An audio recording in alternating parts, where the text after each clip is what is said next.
Welcome, everybody, to another episode of Others from Another Mother.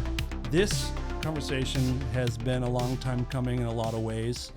First of all, good to see you, Chad. Great to see you, brother. All right, bud. David Brown, hello.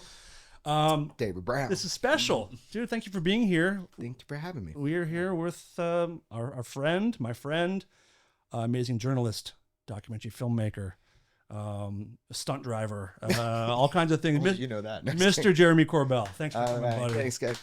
Dan, let's get it out the way. So we are good friends. You've been there for me, through a lot of things, and it is a great pleasure to be here. It's nice to meet you when you came to the thing. Yeah. But it's a pleasure, man. And for anybody listening and not watching, you got to watch. This room is amazing. It's like memorabilia of music and all the music things. Like, this guy Dan. Famous, you know that one too. I know that one. That's a fucking flying saucer. Damn right. Sport model. Yeah. But I mean, it's a cool studio, guys. Thank you, buddy. So yeah, It's good to have you here finally. yeah, man. Chad and I were talking before this, and we were trying to talk about the kind of person that you are, and we were curious, what are you into outside of this? Like, if UFOs were gone tomorrow, how are you filling your time? Who are you? Who the hell are We're you? such good friends. Yeah. Man. I don't know. I'm a curious person. I have a lot of interests outside of UFOs. I like solving puzzles, not like, on the table or whatever, but like just mental puzzles. That's why I like doing repairs and stuff. If you can fix a sink in your home, and you can do things like electrical wiring, it's like it feeds the brain. So if UFOs left, I'd probably go on vacation and cuddle with my dog and my wife and just hang with my family for like 10 years. Yeah. But I don't think the UFO thing's going away. And so now I'm just so fucking curious to see where this goes. I mean, more than ever, I'm curious now to see where this goes. I've seen the ups and the downs, the lows and the highs, the secrets and the lies, some of them, the lies. I've seen all that. But I think I've seen a little bit of truth too. Mm. And so that kind of gets under your skin because you want to know more. Mm-hmm. For sure. Where did you learn how to do repairs and things? Where does that come from in you? My dad, yeah, he's always telling me to fix shit. He would work all the time. So he's, he told us, the three boys, to go fix stuff. And then you just learn on the job by making all the mistakes. I've electrocuted myself a ton of times. I'm gonna blame that on my wife for hitting the breakers. And Attempted homicide is what that's called. there is a theory. I say I got my gray hair. No I'm more wondering. UFO talk. This fucker's gone. There is a theory going around about it. No, but I think truthfully, you learn by the mistakes that you make, or you don't. And I'm very willing to learn by the mistakes that I make because for me, it's very practical. So when I do apartment stuff, all that, I get to have a peace of mind separate from the drama that surrounds the UAP thing. And you get to tackle solvable problems, which is very fulfilling to me, when a lot of problems seems to be no solution. At the moment. And there's an old saying, if there's no solution, there's no problem. So I guess we're okay. There you go. Yeah. Nothing to see here. Yeah. Move along. Yeah, move along. But yeah, that's it, man. I don't know what I would do if I wasn't fixated on the mystery of the UFO thing. I can't get it out of my head. Yeah, I think that's a relatable feeling in this room. Yeah. I know I found myself trying to move on to other stuff many times, and it won't let you go sometimes. Well, what conversation is bigger than this? Yeah, and it's the people too. I don't know if there's a conversation bigger, but I do know that there are individuals that I have met through this and that I have been so curious about the way they see the world in big picture, because their experiences would be vastly different than mine if they've had more contact with this phenomenon. Yeah. So I don't know. Well, you seem to be a passionate person no matter what your venture is. I don't know if this is public knowledge, but I read it, that black belt in jiu-jitsu. Mm-hmm. Yeah. That's an incredible achievement in itself. So, I mean, it definitely seems you have just passion towards the finish line of whatever you want to achieve, your art career, everything. Well, that was a different life, so the martial athletics, when I grew up, there was no MMA, there was no known Brazilian jiu-jitsu here in the U.S. One of my first teachers was Sensei David Meyer, and he was one of called the Dirty Dozen, one of the first 12 to get a black belt in the United States, but my style was always I had to cross train. So I go to boxing, wrestling. You had to like pretend you weren't cheating on your dojo, you know, back then. You had to go train all these different things and try to pull them back together. So judo was a big thing for me, and traditional jujitsu. But I started training also. So Sensei Meyer was bringing in that element of the ground fighting, which wasn't even a thing back then. Oh, interesting. Then met Frank Shamrock, and he really like turned my brain onto a lot of that. And he was learning too. That was way before he was in all that stuff. So the martial athletics for me was a big portion of my life. But the mentality I gained from problem solving from that, because I was a smaller guy, I was not the best fighter, and I was never, ever the strongest guy fighting, right? But I learned how to solve problems. And so I think that I took that on with me, and it teaches you a lot, like what you do as a kid. No doubt. You know what I mean? That it forms How do you mean? you. How do you mean? Like if you have an experience that is really the first time you're experiencing it as a kid, I don't know, getting laid, you know. I'm still waiting, dude. Oh, you're still waiting? Oh, man. Poor Dan. That's our other podcast. Yeah, it's like in Deflowering Dan. oh my God, that's a movie. No, it's like Line up, boys. Let's do it tonight. but you know, just things make an indelible mark on you, and I think we all have those moments. You know, maybe for you with the UFO thing, there may have been something that made an indelible moment on you, and you can't shake it, you can't deny it, you've had it, and maybe you didn't even think you were going to have it. And so I don't know that's what I meant, is that when you're a kid in your mind, when you have a new experience, it can become indelible. It guides you through the rest of what you're doing. Absolutely. Well, I also think like when you're a kid too, you have that sponge-like brain, you know, that's ever curious, and some of those initial paths that you end up taking at the get-go of all that will formulate if you become an artist or not. And I feel the artists community is really very powerful in the UFO community as well. I feel you're like an artist as well. They're hand in hand Absolutely. almost. Accidentally. Yeah. Can't draw a stick figure, but they called me an artist for a while. You should. I saw. I see. I didn't know. I knew you for quite a few years before I knew that you did art as well. And you showed me some of your stuff, and it's incredible stuff. Like really incredible stuff. Do you still do that at all? Not at all. Passion is gone, or no time, or what is I it just, about? Yeah, things have changed. I feel like one of the greatest lessons that I learned in my life is that we are not the things that we do. Because I used to identify myself as I'm a martial athlete or I'm this. No, man. You are the kind of infinite expression, and it comes from you, but you can apply that to anything. That's why you have, you know, some physicists that are great with violin, or some, you know, people that do all these different things, is that they are expressions of you, your curiosity, your determination, your desire. So I just think that's a big illusion. Let's not even talk about UFOs. That's a big illusion in life, right? We're in no rush, by the way. Okay, so I'm always in a rush, but No. in my brain. You know, Chill out. Chill out, sir. okay, let's try. Yeah. Let's try. One of the greatest things that I've learned in my life is that we are not the things that we do. We're definitely not the things that people call us. Praise and blame, it's all the same. You know, you are something else. You're whatever you are, Dan, right? You're Dan. But you can apply that if you have desire, you can apply that to anything, but you got to want it. You got to want it, man. I agree with that. Yeah. I agree with that.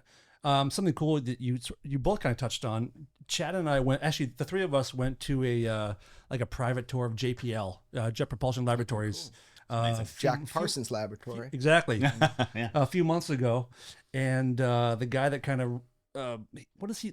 The Jim McClure guy. What is his title? The guy that with the peanuts. Oh and my the whole God, thing? I can't. He kind of oversees the entire. Of JPL. Yes, and he made a But comment. of the control center. Yeah, He of the was control the man center. of the control center Cool. there. You got to meet him? Yeah. Yeah, we Nice met him. dude. Very nice Yeah, dude. couldn't be nicer. He told us something very interesting. I'll tell you after this, but he said that in all the tours that he does, and the people that work at JPL, people that work in NASA, are always super creative minded, either musicians or artists. And he has definitely seen a big correlation between like wonder and arts. And it kind of ties into what And you're science. saying. It And takes science. That's what I imagination to mean. be able to think of these things and have your mind open enough to these types of possibilities. You have to have certain extent of imagination going on there. Imagination, I think, is the key. Yeah, and anybody can live artfully, right? So I can't draw a stick figure. Swear to God, like I'm not an artist in that form. When I was doing my art shows and stuff, I think the key for people is to have wonderment, to be curious, and then have the absolute burning desire to see something through, to be dedicated. And that's where I get dogged about shit. When somebody tells me something, I want to find out where they found out, who told them, exactly the environment, was it filmed? You know, you get in these modes of just not stopping. And I think that's also an aspect that is really helpful. Anybody can live artfully, can have an artful experience, you know, just try to make life at your home more smooth and beautiful. I mean, that's an art form. Absolutely. Yeah. It's passion. Yeah, I think so. Yeah. I think you need passion and dedication for anything you're going to do, or you're going to just fuck around the rest of your life. Do you do anything half-assed at all? I don't know. Ask my wife. She'll say yes. I mean, if I get, you know, yeah, probably. But like, I think, do you in your in your journalism, do you ever get like upset at yourself for not either getting the answer or getting the story or getting someone to be able to speak to you? Do you ever get frustrated with yourself? I don't get frustrated with me. Like, people have their motivations and reasons, and I'm more. No one would ever see this, but I'm more. When people come to me, the first thing I usually say is, if you want your story told or you want to be in a movie, I'm not the person, but I want to hear what you have to say, because it just puts that stop right there of like, you know, what is the currency being exchanged? What is their intention? Like, Right. what do they want out of this? Right. And I want to know more about this. So if you got something to tell me, go ahead and tell me. You know, and then sometimes relationships develop, and I really think someone's got integrity and what they have to say is important, and I can move that ball forward. But no, we need an army of people, and you're seeing that now. Everybody's saying, we want whistleblowers, we want this. Well, fuck, now you got an army of people there putting out the stories, putting out the testimony. This is what we need. Everybody needs to, in a sense, divide and conquer, but in another sense, you know, come together and share notes and try to figure out how to attack this. I call it a puzzle, the UFO puzzle, because I believe it's got a solution. I believe there are answers. Now, I've heard a fuck ton of answers. I don't buy a single one of them yet. Yeah. But I've heard a lot of answers. So I think it is a puzzle. I think there are answers to be had. Clearly there are. And God, this is a wild time. It is. I mean, we're recording this about a week after the Jake Barber News Nation episode came out. And by the way, have you had a chance yet to watch his 3-hour uncut interview? No. So this is, I don't consume a lot of media. Understandable. Yeah. It's like, not just because of the other thoughts, but because you asked what else I do besides, you know, the UFO thing. And like, I have a very full life, you know, but I was able to listen and see maybe a quarter of it, half of it. Look, man, it is so cool. It is, I don't know the guy, the whole thing. That's what everybody needs to take out not their knives, but just dissect it, right? And understand what's going on. But you're getting people that validly were in position to do these types of things. Now crash retrievals, those are real. That's 100%. Reverse engineering, I'll tell you, though, take that for whatever you want, but those are real. Yeah. So now you got people coming out saying they were part of it. Why not? Yeah, like, why wouldn't they be? Hear them out. Someone's got to do it, right? Right. People are, yeah. So remember years ago, we're saying more and more whistleblowers are coming forward. And it's not just me and George Knapp and people that have come to us. This is a big talk in the community. People are getting the balls to come forward. A lot of that I attribute to Lula Zondo coming forward, Jay Stratton making some noise. Dude, and his quote the other day from the new film, The Age of Disclosure, Jay Stratton is on video saying... I saw that, yeah. I have seen with my own eyes non-human craft and non-human beings. I saw with my own eyes non-human craft and non-human beings. Look, someone like that saying that on the record, on video, is it's a big massive. deal. It's a big deal. So let's find out what he means by that. But I also want to throw in that name right there as what I was saying before is David Grusch. I think so. I know David personally, and it's been a long time vetting him for almost a year before he went public. That's how I could sit behind him in Congress confidently, like he is who he says he is. He did what he said he did. He had the access that he claimed that he had, and everybody who interacted with him in his agency and everything, they told me the same thing. Like that was his job. Not even UFO people. That was his job. Right. That's what he did. So you have to ask that, you know, why would somebody go through all that, get up in front of Congress when under oath, when that was a sneak attack, that hearing, that was raw. That was pure. That was a fight to get that to happen. That motherfucker lit a fuse. David Grusch lit a fuse, and it's a good fuse. Yeah. It's And not necessarily for his own benefit. No, either. no. Oh, the opposite, No, I would the feel. opposite, yeah. Hilarious. I think in my new series, we're on the phone. I think they left a little clip in where he says something about coming forward's not good for your personal well-being. Yeah. Yeah, that's true. But in some ways too, it is the form of protection for some of these people coming forward. And there are more people coming forward. You don't got to believe me. It's not just going to be me and George Knapp. There's an army of people that have a story to tell, but that's not, you know, that's up to the public to kind of look at that and try to wrap their minds around it and see if it's credible. Mm-hmm. But I got to say, man, it is really interesting to see people coming forward right now and how we respond to it. Cause that's what we've been asking for. Sure. Okay. Yeah. So let's hear them out. I Absolutely. agree. Yeah. I agree. Yeah, I recommend if you get a chance, or I'll send you some highlights of the Barber extended cut. But in this community, it feels like we've been avoiding the weird talk for a long time. Right. Very much like there's a craft, it landed, we caught it. There's beings. It's a mechanical. It's a device. It's a tool. And now we're getting more into the weird stuff, which needs to be talked about at some point. You know, we've done 7-8 years of nuts and bolts kind of talk, and maybe it is time to get a little uncomfortable. And that started I don't know last how we week. can avoid it right now. Right. Yeah. When people are telling you, you know, kind of how they see it, you know, we got to contend with that. Now, it doesn't mean you have to agree with anybody, and it doesn't mean you have to buy anything, you know, but if you're really interested, you're going to listen and assess. So you're talking about the weird stuff. Yeah. I'll just caveat this. You know, I like to think I've got a very straightforward mind. I've got this way that I look at things. You know, look, Bob Lazar was the first person that really lit my brain about the UFO thing because he was describing the propulsion systems, and that just flipped my script. I guess it's worth saying because we all have like a gateway drug to the UFO thing. So with Bob Lazar, I remember as a kid, I heard him talk about how the craft operated, how it powered. And what was so weird was that I always thought what everybody told me. The universe is vast, but the distances are so vast. And the amount of time it would take to travel somewhere, and the mass would increase as you got closer speed Like of light. untraversable almost. Right. It's like we're on these little islands and can never like say hi. But the moment I heard Bob Lazar, he described the gravity propulsion and gravity amplification system. Now, whether or not you believe Lazar, the whole world has caught up now. That those distances are no longer the limiting factor. That's a false factor. So what he said, Lazar said, was they would distort time-space, creating like a pocket, and the craft wouldn't propel. That's why you don't see like fuel and engine, you know, going out the back.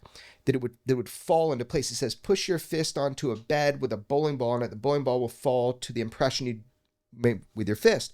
So that was the first time I understood the folding or the bending or the warping or the manipulation of space-time, which now we understand gravity does affect, and we understand it very deeply now. If you talk to any of the scientists that work on how these craft operate, I haven't met one that doesn't understand they're gravitationally propelled. Wow. That's in that world, that is settled science. In my understanding of my years of speaking with people that work this problem in official capacity, it is a known thing that the craft themselves, the propulsion system, is gravitationally based, meaning whatever it does, that it manipulates time and space through gravity wave amplification. Now, maybe there's different designs and different stuff, but that is a fundamental thing. So that flipped my script.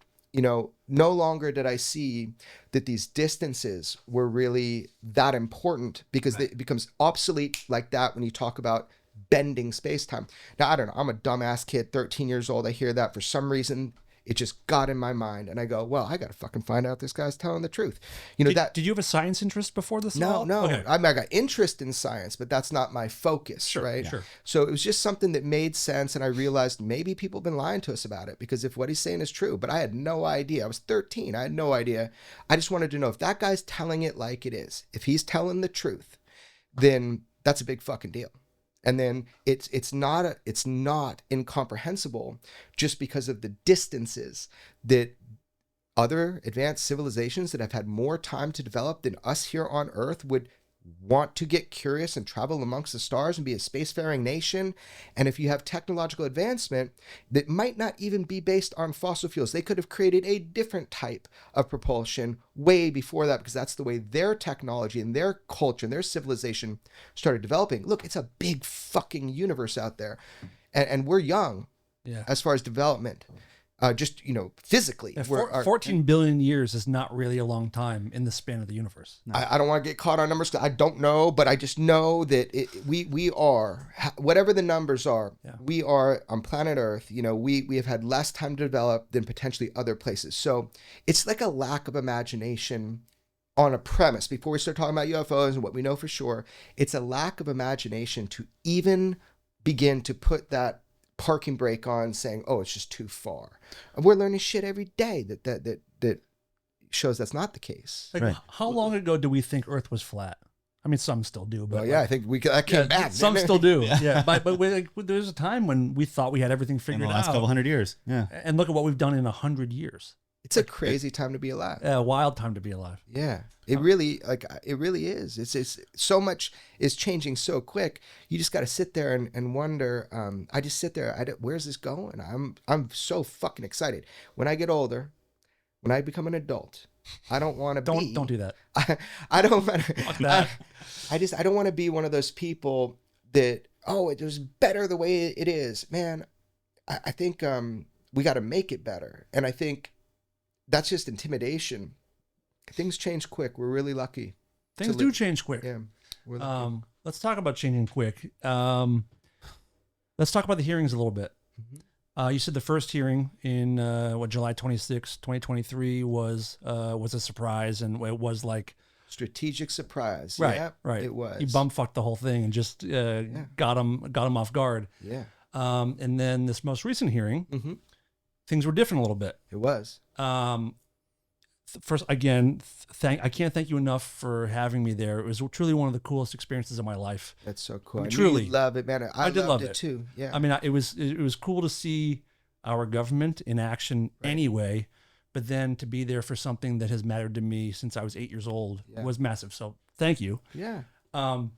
Dan was my bodyguard because I see him break up Perry Farrell and Dave Navarro on stage, and I thought, I need that this weekend. It's what I do best. He's a peacemaker. He's Boston kids. He's a peacemaker. So, leading up to that hearing, you publicly and in interviews and even on Weaponized, great podcast, by the way, follow Weaponized, you had a different demeanor. I felt like I feel like I know you pretty good. I know you personally, and I know you like when you're on television. Yeah. Leading up to that hearing was a different version of you. Right. It was this like no bullshit, really serious, very focused, laser focused, and like not very jovial. Just like shit's happening. Get ready for the shit, which we hear a lot from people. Get ready. I kind of had an idea of what you were expecting to happen during the hearing, and I'm sitting next to you, and Nancy Mace pulls up the document, which you deliver. And I remember you kind of hit me with your knee. You hit me with your knee of like, kind of like, here it comes. Like, here's the thing. Oh, here, because I knew some shenanigan was coming. Well, that's what I want to get into. Stoked on that. Yeah, it was getting in record. Yeah. Right. So when it didn't go the way we had hoped, you said to me, like, they fucked me. This was my biggest fear. When you said this is your biggest fear, did you mean that exact scenario or just some kind of fuckery going on? Yeah, we have to back way the Please. fuck up. And I don't remember exactly what I said, but they didn't fuck me. They fucked us. And that's so... That might have been what you said. Yeah, but that's so important, that distinction, like what happened, what it means. I want to tell you the facts, and then I'll let people decide what it means, But let's back up for a second. So let's talk about the hearings like at all. This was, remember, we hadn't had hearings in Congress for 50 years. 60s, right? Was the last one, I think. Yeah, I don't remember the exact, but it was crazy. Like, it just wasn't something that you talked about. It's just not something you have serious legislation about. And that's the climate that I kind of was interested in this topic. I remember a friend of mine who's passed away, Lee Spiegel. He did something at the United Nations. He made this audio album, by the way, that he gave me, and it's amazing. It's all these interviews with politicians and scientists, and it sounds like the Twilight Zone. He got the guy... from back in the day, like old... Dude, yeah, this guy Lee Spiegel, he passed away, right? He was a great writer, big into the UFO field, was a friend of mine, and he made this album, and the album was interviewing people, just audio, and I guess he couldn't afford Rod Serling, so he got the guy that sounded like him. I don't know. Amazing. He kept telling me it was funny. But the old school deep fake, we call it the OG deep fake. It's a great, as an audio person, it's an amazing 2-part album, and I don't know if you can find it anywhere, so I'll post that online in memory of Lee. I don't think he'd mind, putting it out. It's really cool. But Lee put on something at the United Nations. Okay. Remember, we had hearings on UFOs back in the day. So 50 years before the first hearing. And I remember George always telling me about him. So then my buddy Ruben Langdon put on something called the Citizen Hearing on Disclosure. That was my first introduction to DC. And I'm giving everybody this history so you understand, back to your questions, like what happened in Congress and why did we get fucked? Like us, like the truth, the people that are hunting for this. So the UFO thing was controlled. You have been lied to. We had all been lied to, and that's now evident. It's apparent. It's admitted to. But during this time, up until 2014, I believe it was the Citizen Hearing on Disclosures, Ruben Langdon is the unsung hero. He just put all his own sweat equity and money into it. It got really complicated, but what he was able to achieve, and I'm singling him out. Obviously, there's a lot of people involved, but I'm singling him out because he was dedicated. So we were there 1 week at the National Press Club in DC back in 2014. Anybody can go look at it. It's for free on YouTube. It's really fascinating too. It's fascinating. It's kind of boring. It's like the C-SPAN of UFOs, but what you do see is like 40 witnesses testifying at a mock congressional hearing to the reality of UFOs and their involvement with this. Now, not people saying, I worked on the craft necessarily, but one of the guys, he made a big impact on me, John Callahan. John Callahan, I think Boston guy. The Boston guy, yeah, I remember. Tough guy, love that guy. Had this cane, had this briefcase. I go, what's in the briefcase, John? And what it was in his briefcase was... Your mother. It was, it was not his mom. He was just like, you could tell he had a foot out the door. And what he says was, we tracked a UFO. He was second in command of the FAA. And back then, this was huge back then. Now we're so oversaturated. But they tracked a UFO for the longest period of time the CIA had ever seen. They got super excited. They went in to the FAA. They had them show all the tracking equipment, and they replayed it back for these guys in the CIA. And by the way, he's testifying, and they did take oath. They're under oath, even though it was a mock congressional hearing. This happened in the 80s or the 90s, right? Yeah. I'm so bad with it, but yeah, you look it up. It'll play the clip back. I don't know. But the guy, John Callahan, so he basically says the CIA came in. They said, none of you say shit. We never had this conversation. This never happened. And John Callahan's thinking, well, I'm like a GS, whatever. Like he was, he's like, who is that guy? Who is that CIA guy telling me that? So they never came and collected the master tapes. So he's sitting there in his office and he's got these master tapes. That's how he was able to get them out later. So the point is, you had this control mechanism where the CIA was coming in.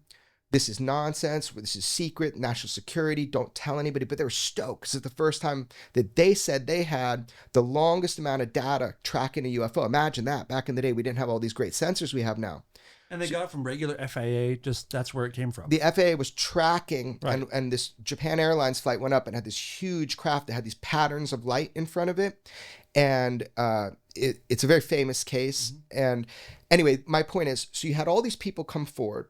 back in at the citizen hearing, and they told you in this kind of mock congressional hearing, John Callahan was just like a really cool one. I loved it because I met with John, I talked to him a bunch on the phone, real deal stuff. Just saw a tiny little piece of it. We're not talking crash retrievals. We're not talking alien bodies. We're not talking I worked in the government program, reverse engineering these. We're just saying this is something that was the climate back then. This was big news.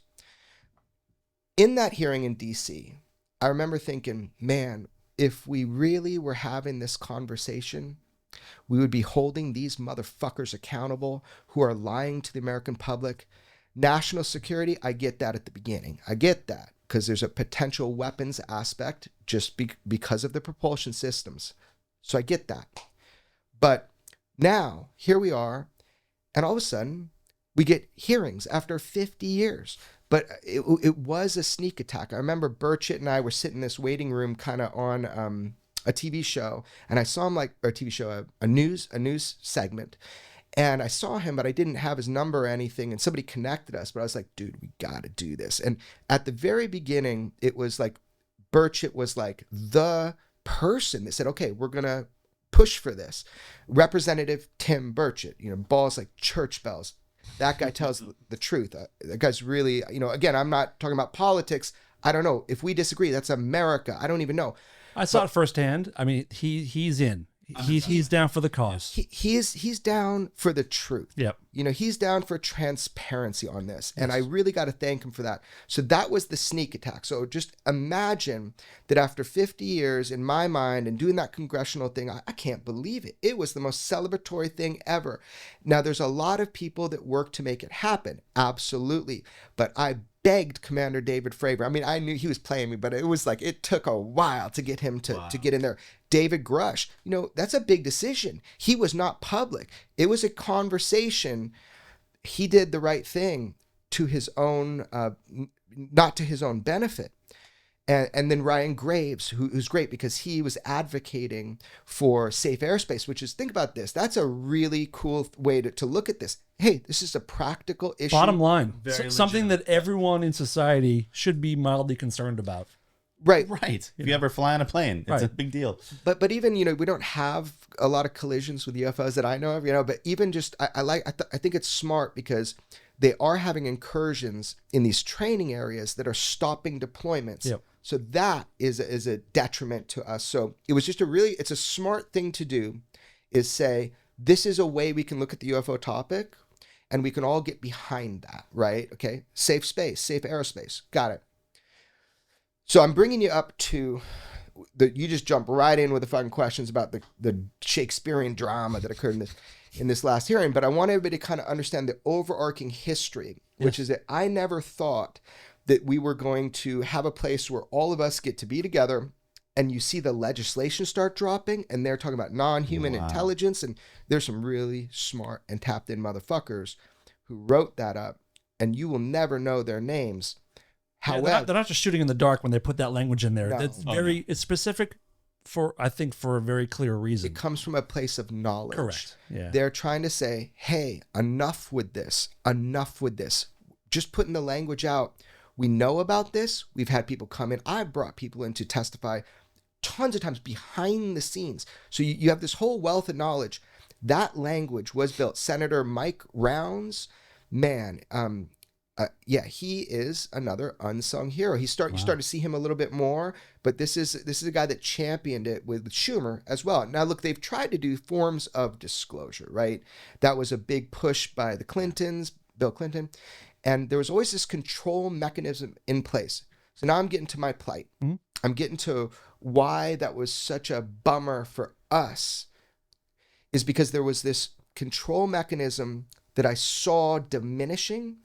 All of a sudden, the quiet part is said out loud, and David motherfucking Grusch, he really threw down. He did that. He said that under oath. And thankfully now, Lou Elizondo, under oath. That was really important to me, because then as the American public, do you trust somebody? That helps a little bit if they're accountable, right? Yeah.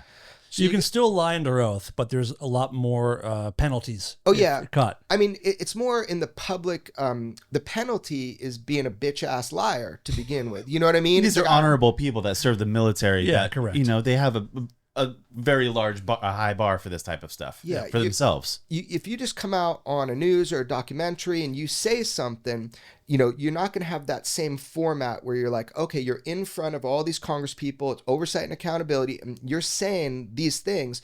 It just gives the American public a chance to look at it slightly differently. Mm-hmm. Because, all these things are said about how people come out. Dude, you're lucky they're fucking talking, So, yeah, I want to give kind of that really the big props to the people, known and unknown. It's an iceberg. The people that are known, mm-hmm. they're putting their head above the parapet, yep. and they're telling you like they know it. I believe most of it is accurate. They're telling you like they know it. But there's a whole bunch of people under the surface who are debating, do I want that? Do I want to be, like Jake Barber came out, and that's going to be hard for him. He's talking about things that are hard. That I don't know the guy, but I'm just saying, just doing that, the act of doing that, you just get clobbered. And so a lot of people got families, got kids, they got employment, they got the clearances. It takes guts to do that. So I'm grateful for Lou Elizondo. I'm grateful for Ryan Graves. I'm grateful for Commander David motherfucking Fravor. I am grateful for Dave Grusch. And then also just Mike from NASA that came at this hearing. So all those people doing that, coming forward, that's how this is done. That's what has to happen. There's too many silent voices, but I understand. I understand why it's hard for them to make that leap into the public realm. So now here we are at the last hearing, right? And it was so great. The one before, because it really was a sneak attack. So the control forces that would come in and try to shape that and try to control that, I felt like we were making a dent. I did. The mandate is to shape the emerging UAP narrative now. That means there is an emerging UAP narrative now. That's a CIA mandate. I've said it every time I've ever done a show. Shape the emerging UAP narrative. It's very fucking dangerous. But what it tells me, it's like outpace, outperform, and outmaneuver. I know all your greatest hits. No, that's my favorite. Just slips off the tongue. Yeah, no, but it tells me. My favorite Jeremyism. Here's the deal, man. That's my favorite of yours. Here's the deal, man. Here's the deal, man. Oh, yes. Shit. Not to call attention to it, but continue. No, it's okay. I don't What's the rewatch deal, my man? interviews to try to get better at. But yeah, things roll off the tongue, man. They're indelible. We have but our things. Sorry. No, just that the shape the emerging UAP narrative. Why that's so important? People hear it is because what that means. I'm like the guy fighting on his back, getting beat up, being like, "So I still got a chance." What that sentence by CIA means, and it's in a document, is there is a UAP narrative that they can't put it back away to try to tell you UFOs are nonsense. That's fucking done. Oh, done. UFOs are real. Now, what they are, what they represent to humanity, that's the discussion that we're starting to have. We want all the details, but they can't put that back away. So I was hoping that the control system, that it wouldn't try to grab control politically again and that kind of thing. In that moment, for me in Congress was sad because a little lie starts a bigger lie. And what they were doing was shaping the emerging UAP narrative. And if you want to get into it, we can get into it. And I'll tell you all the facts about what happened so people really understand. Because I'm just talking. I just need to relax. But anyway, let's go. Have some relaxed juice. Oh, it's all gone. Let's go big picture again, right? Let's come back to that moment in the hearing. Yep. I want to know from you guys, because this is your podcast.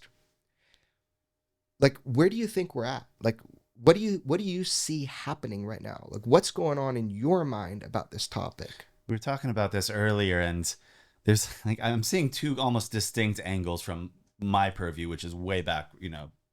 You guys are there. You are fighting the good fight in front of everybody. And one of the questions I initially wanted to ask you was, what is going to be the most effective way for disclosure to push forward? Is it, getting more public knowledge awareness and more pressure on the government? Or is it going to be the type of thing where we're seeing more of this personal, spiritual, emotional side of this whole phenomenon that is going to kind of trigger more of a social awareness of this before even the government admits and breaks free of everything? Which is going to come first? I mean, that's another thing that I'm thinking about. But yeah, going back to that question, what do you think is the most effective way forward from where we're standing right now?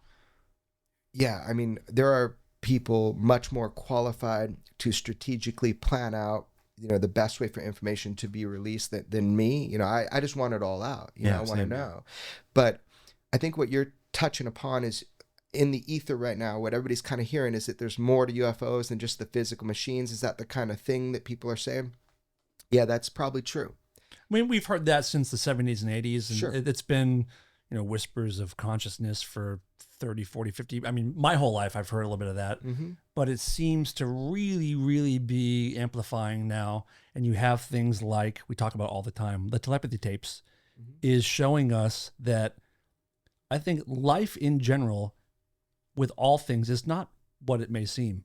And it ties into UFOs. It ties Well, into like, certainly not. Or the Yeah. distance problem in space, what we were talking about before. I mean, we're looking at things through our 3D eyes when we know there's these other dimensions just sitting right here that maybe we're starting to catch glimpses of. Maybe that's what we're experiencing right now. It's this massive shift, and all of these different phenomena are kind of converging at the same time. And there's a lot of relation I see between them, from everything, from the telepathy tapes, and we're understanding that that's actually a real thing.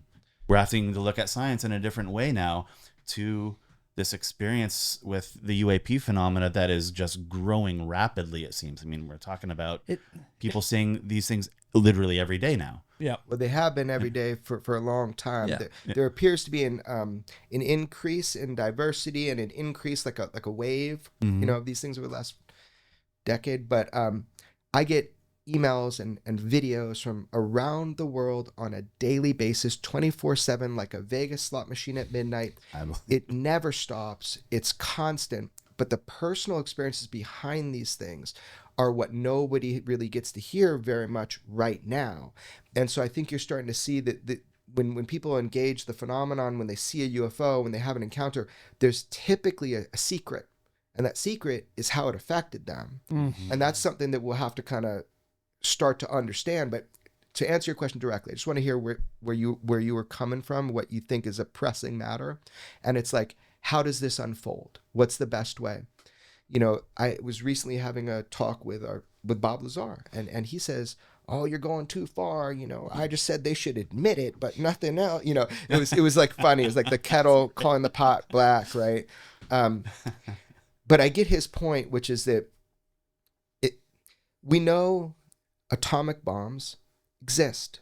We understand the nature and responsibility of that power. We also know that nuclear science exists, that is a field, right?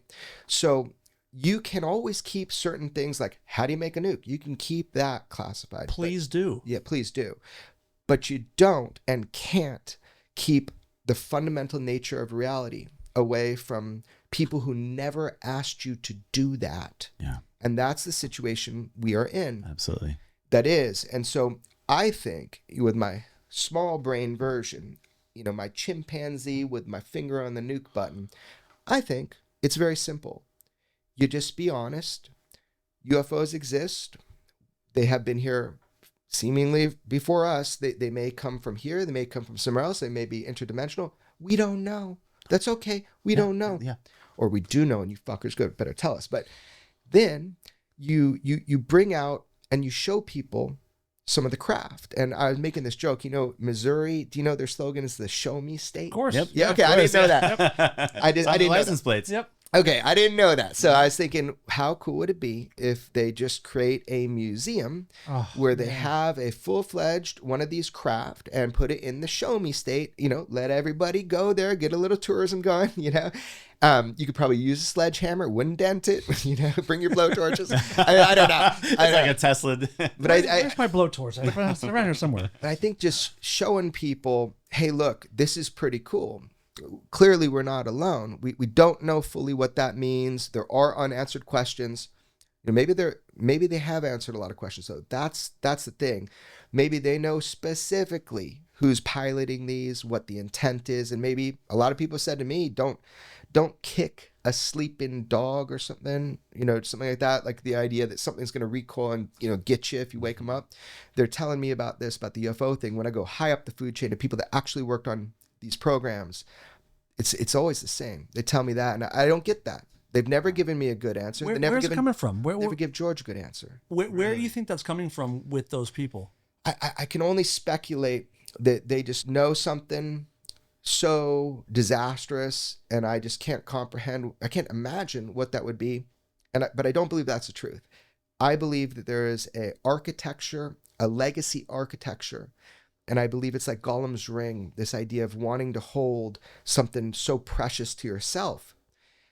Because I think, but also remember, fucking these guys, whoever's, like, if the visitors themselves, as Whitley Strieber has said, as the architects of the secrecy, they want to be known, they'd be known, right? So there is an element of who's the real trickster here. Sure. Yeah, of course. Right.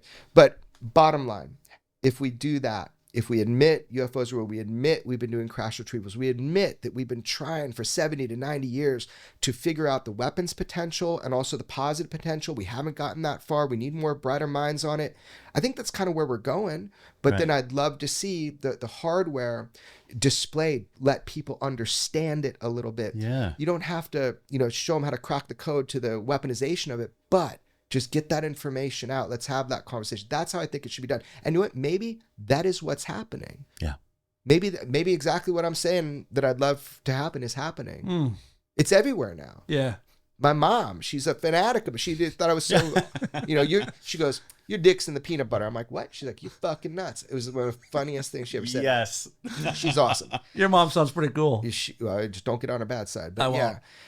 Do my best. But now, she's like, wow, do you really think there's something to this? And I'm like, Now? I think there's something to this. Yes, I do. And then she wants to know everything about it, right? Right. So anyway, it's a long way around of just saying, look, man, we gotta just face the nature of reality, whatever that is. And there's gonna be a lot of people trying to tell you what that is. You gotta be careful of that, shaping the narrative again. Of course. I just feel like we're getting more and more tools to figure this stuff out on our own, where we almost don't. I know for me, I don't need the U.S. government or the Chinese government to tell me it's real. I mean, I know that would be good for the general public. How do you know? I've felt it. I've experienced it. I've been spoken to. I got a message. I literally asked the universe to show me something.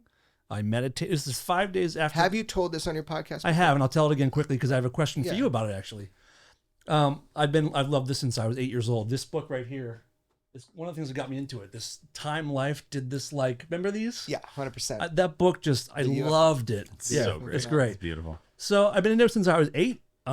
When Dave Grusch's story came out, June 5th, 2023, it reignited this fire for me. So long story short, 5 days later, I was at Bob's Big Boy listening to a UFO podcast, and I'd heard for years about consciousness being part of this thing. Sat in my car, completely sober, engine off, no music, tried to meditate, never meditated a day in my life, and closed my eyes, and for 5 minutes, spoke into the universe, whatever that means. I think I spoke out loud. I was thinking, and I said, I'm here. I'm open. If you're willing to show me something, I would love to see it. I want to learn, and I'm unafraid. Yeah. And a fucking voice spoke into the middle of my brain. Wow. It was a masculine voice. It was not my voice. And it told me to open my eyes and look to the right. And I did. I looked over the street, and I watched some kind of craft materialize right in front of me. Flickered into existence like an old black and white TV.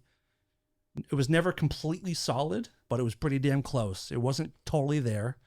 I watched it for 2 minutes. It kind of wobbled a little bit. After 2 minutes, the way it came in, it just flickered out. And it changed me in some pretty profound ways. What? How? You mentioned this was something for you. Yeah. Well, this one. I have a question for you after I say this. But I don't need questions. I need no. answers. I have a question because you told me something. I'm a pretty nice dude, but I have a pretty short temper, and I get really angry with the general public really quickly, and I get really upset with what I think is stupidity. I have no patience for it. Since that happened, I feel like I've been way more accepting of my fellow human beings, and I didn't get a message of love and I'm here to support. I didn't feel that. It was just I asked for something, it showed me, and I felt like something took notice of me, and gave me something that I was asking for. And it was the most profound moment of my life. And this is the question for you. When I was telling you the story in your car, we were hanging out a couple months ago, and you hadn't heard the story yet. Mm-mm. And I'm getting close to the end, and you asked me how I felt about it. Mm-hmm. And I started responding, and I said, it felt like, and I paused, and you said, a gift.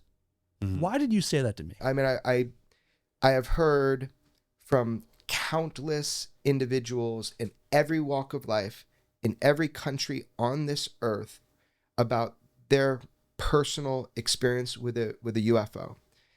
And it is a gift. Every single person that I've talked with, has had something occur, and it might just be that you recognize that the world has more possibility than what we tell ourselves it That's does. exactly what it is. Is that what it is? It just, it opened up just possibilities for everything. And wonderment. That's, well, Yeah. I say this all the time. That's the word we use. Yeah. It's Really? this wonder of just, I think about most of us in this room have had interest in this our whole lives. We hear about Roswell. We hear about the DC flyovers. We hear about Betty and Barney Hill. We hear about Westall. We hear about Ariel School. We hear about the Phoenix Lights. We hear about Bob Lazar and Area 51. And we hear this Shout stuff out to as, Bob. He's telling you the truth. Go yeah, ahead. right on. We hear about these things, and that wonder grows. And for me, and probably you guys as well, I feel like we're in one of the most exciting times ever. And I feel like we're on the brink of discovering that magic is real, that these things that people say are not true, that impossible, we're right there. And we as people are having more experiences than ever. And like these connecting gifts, the physics is happening more and more and more. And I think we're learning how to do that. I haven't been able to get it again. I've tried numerous times to get it again. It may be a one and done, but Don't be greedy. no, that's the thing. And actually, it's funny. I try not to be like that. I tried to this thing allowed me to see it, and I do want to be respectful of it. And it was the way I feel about that moment and about UFOs, the same way I feel about like the James Webb Telescope images. We get these pictures back, and we're seeing the vastness of the universe and how truly insignificant we are. And I don't mean that in a bad way. I think it's a good thing. I think knowing how small we are, it takes a lot of pressure off to be perfect every day and to, make sure, everything is buttoned up and perfect. It doesn't really matter. Like, enjoy your time here, fill yourself with wonderment. But like, we're going through this journey, and like, we're watching the world change right in front of us. In large part to what you do and what George does and these wonderful podcasts and Well, we're just crazy people. We're just so interested. But there's been government officials talking about this for many, many years. There's been hundreds of people, thousands of people working on this for years, and we're getting there. let me ask you about that real quick, because that's something I've felt before. So I never feel like, as we make discoveries and we see how big, how vast, how deep, how different the world is, how it's got such a subcontext compared to what we're noticing, I feel like I feel a part of something bigger. I don't, it doesn't make me feel smaller to know how big the universe is. I feel, holy fuck, that's it. That's it. It's bigger. It's more profound. There's something more. There's something beautiful about being part of something so vast. So I know a lot of people say that, like, it makes you feel insignificant, when the universe is so big. But I think part of that is you're starting to realize that we are part of something so much different and larger than what we have taught ourselves to believe, and that's fucking cool. I believe that as well. And what I was saying too, I wasn't meaning it as like we are insignificant. Yeah. It takes pressure off to know that there is, to me, clearly something smarter than us, wiser than us, more powerful than us. And I think, you have a fighting background. There's something about knowing there's someone tougher than you out there. There's something. Everybody's tough. Yeah, you have to imagine that you never walk in a room and think you're the smartest or the toughest person, because you're not. Right. And people will surprise the fuck out of you. So if you go into a room knowing that you can learn something and you can get better, man, that's the way to go. I think these experiences are humbling in the best of ways, and I think it's important for everybody to be humbled, not just once in your life. I think being humble and being humbled is super important in the way we treat each other and the way we carry ourselves, and I think that's where we do our most learning and growth too. Yeah, and tolerance, right? Like the idea of and I. Online has turned for me from something that was beautiful and cool for communication, because that's how a lot of people would reach out to me, to something that like, it's just overwhelmingly negative. And I'm like, okay, well, that's not good for your brain. Just shut that off. Your mom, your dad, your, wife, your brother, they're going to tell you if you're fucking up. They actually know you. Exactly. So you make sure you live in a world where to hold yourself accountable, you have people around you who love you, but will tell you like it is. And that's when you adapt, and that's when you change, because those opinions actually matter because they actually know you. But I think there's a tolerance that maybe people learn from UFO. So why I probably said you like a gift is because that is what people express to me all the time. When they do have an encounter with this phenomenon, it is rare that somebody doesn't feel that it has changed them in some positive way. And maybe it's just that idea of being part of something larger than you thought. Dr. Edgar Mitchell has a very famous experience because he wrote about it. 6 man to walk on the moon, astronaut. So famous experience just because we owe a lot to him too, by the way. We do in ways people don't know. Yeah. But he had an experience because he put it out there. It's that the overview effect, he's kind of looking back at Earth, and he called it samadhi in his book, like a enlightenment moment but what he meant by it was, and he writes it very eloquently, like he was just connected to every other thing. He just saw this fragile blue ball just kind of sitting there in the middle of black space. So I think that experience, you can call it being humbled by that experience. Man, I'm just so inspired by the stories that will come out now that people have permission to say them. And I'm not just talking about whistleblowers going to crack the egg on this UFO secrecy. I'm also just talking about, like, I think I should, it's okay to say this. I have a friend, he's an engineer. I've said this before, so it's cool. He had a really crazy UFO experience as an engineer. His mind. What kind of engineer, can I ask? Just critical infrastructure in the United States. So he was able to have this moment where and he didn't call it or think with his mind but this thing comes down over the facility, and just hearing an engineer who they can tell you exactly A to Z what's going on, to hear somebody trying to form the words to express what they're physically, tangibly seeing, because the overwhelming aspect of it is it's unlike anything that you have ever seen before. Yeah. And it's hard to describe something. You have to use metaphors, right? But things like that, there is the observation of it, and then there is the impact that it has on you in your life. And that's the part that's hard for people to tell. The imprint. There's something that occurs, and that's so cool. I think I've never heard it be a horrible thing for people. I've always heard it to be a great thing. I'm sure there's horrible stories of abductions. Abductees, that's, sure. You hear that a lot, but I understand that. Might be horrible. I don't know. I've never, I've never had that experience. Yep. So. Do you find a lot of these experiencers that you talk to, do you feel like that they were ready for this encounter? Is it a kind of a mixture of people who are like mentally prepared for this versus people that are just getting thrown this out of the blue that have never even thought about this? My brain has to be so compartmentalized from what people tell me and what I'm supposed to be able to share. Yeah. But I just even in these emails, they say, sometimes I don't want other people to know this. I just want to say it and have somebody who will hear it. I ask people to leave me voice messages, and they send videos, voice messages. But I'll tell you this one, I think it's totally cool. There was a dude recently who reached out, like the most recent, like I'm just talking, open my emails probably a week ago, right? And it was a voice message, which is what I ask people to do, because I can hear within a couple seconds, are they pitching me on something? Are they kind of out there? Or are they like rational people that were touched by this? You want to read them. You want to read. I want to read them, and I can tell. And also, I just don't have time. My eyeballs, I can't read the majority. But when I can play them when I'm on car rides, you can get everything on your phone now. So your question, was it like they were ready for that? Was kind of how you phrased it? Was it? Well, you're just hearing more and more of how people are, summoning this into their Yeah. existence type of thing. Like, are a lot of experiencers, and just in your experience with them, Yeah. are they people who are aware and like are at that level already, or is it just kind of Catch them by surprise. UFOs is like a They fucking don't care. freight train that just hits people who don't even see it coming usually. Now, I do have a little history in knowing that people have been about this summoning thing. This is way before it was something that was known. Right. I have no opinion on it, and it's a whole nother story. I could tell you I was going to make a movie called The Summoner, and I put up some Ooh. clips on it. Cool. It's so crazy to see how some of my friends transformed from realizing that that might be a thing.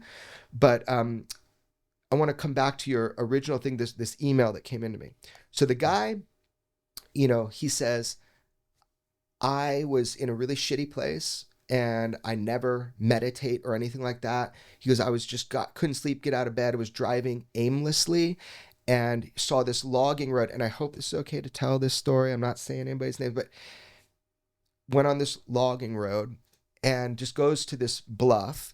And on this bluff, it was just like a huge shelf of fog. You can't see any stars, right? So it's just, and this dude is sitting up there and just had this thing where he's like, when I was a kid, I think I remember seeing a UFO up in this area. He's not a UFO person. But he just had this thing. He's like, start filming out the window.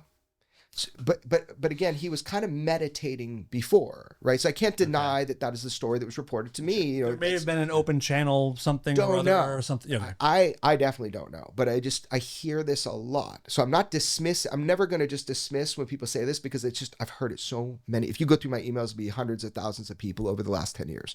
So they say that they're in this state of consciousness, and he just knew, this one dude just knew, he's like, I'm going to film out the window.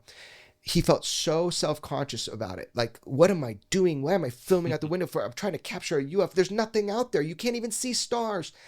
And then I'll show you guys. Actually, I have it on my phone. I'll show you at the end of this.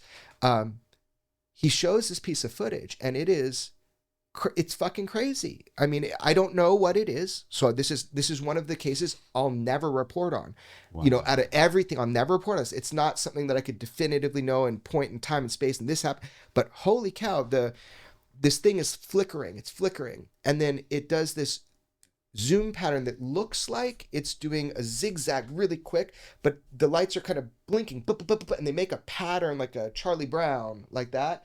But when you go through the footage, at one point you'll see there's 3 lights on at different given times. Whoa. So I haven't had it analyzed yet. I don't know. Does ball lightning do that? Like, you know what I mean? All these things I have to go through before I were ever to put that public and say this might be something. But let's right? say it's ball lightning. Why would he? No, have- I just of course. But like, ball lightning doesn't communicate with you and tell you to film out the window. I just threw that out because that's the first thing that came to mind. Is like, Jeremy the says it's all ball lightning. Everybody. yeah, there we go. Because the things I don't know. I have to analyze course, footage, but there's such an indomitable amount of communication that it takes years sometimes to follow up. Like in my series, I released the Iraq gimbal, is what I said, and the shape of it is so much like the gimbal that's now famous. So that, by the way, that clip blows me away.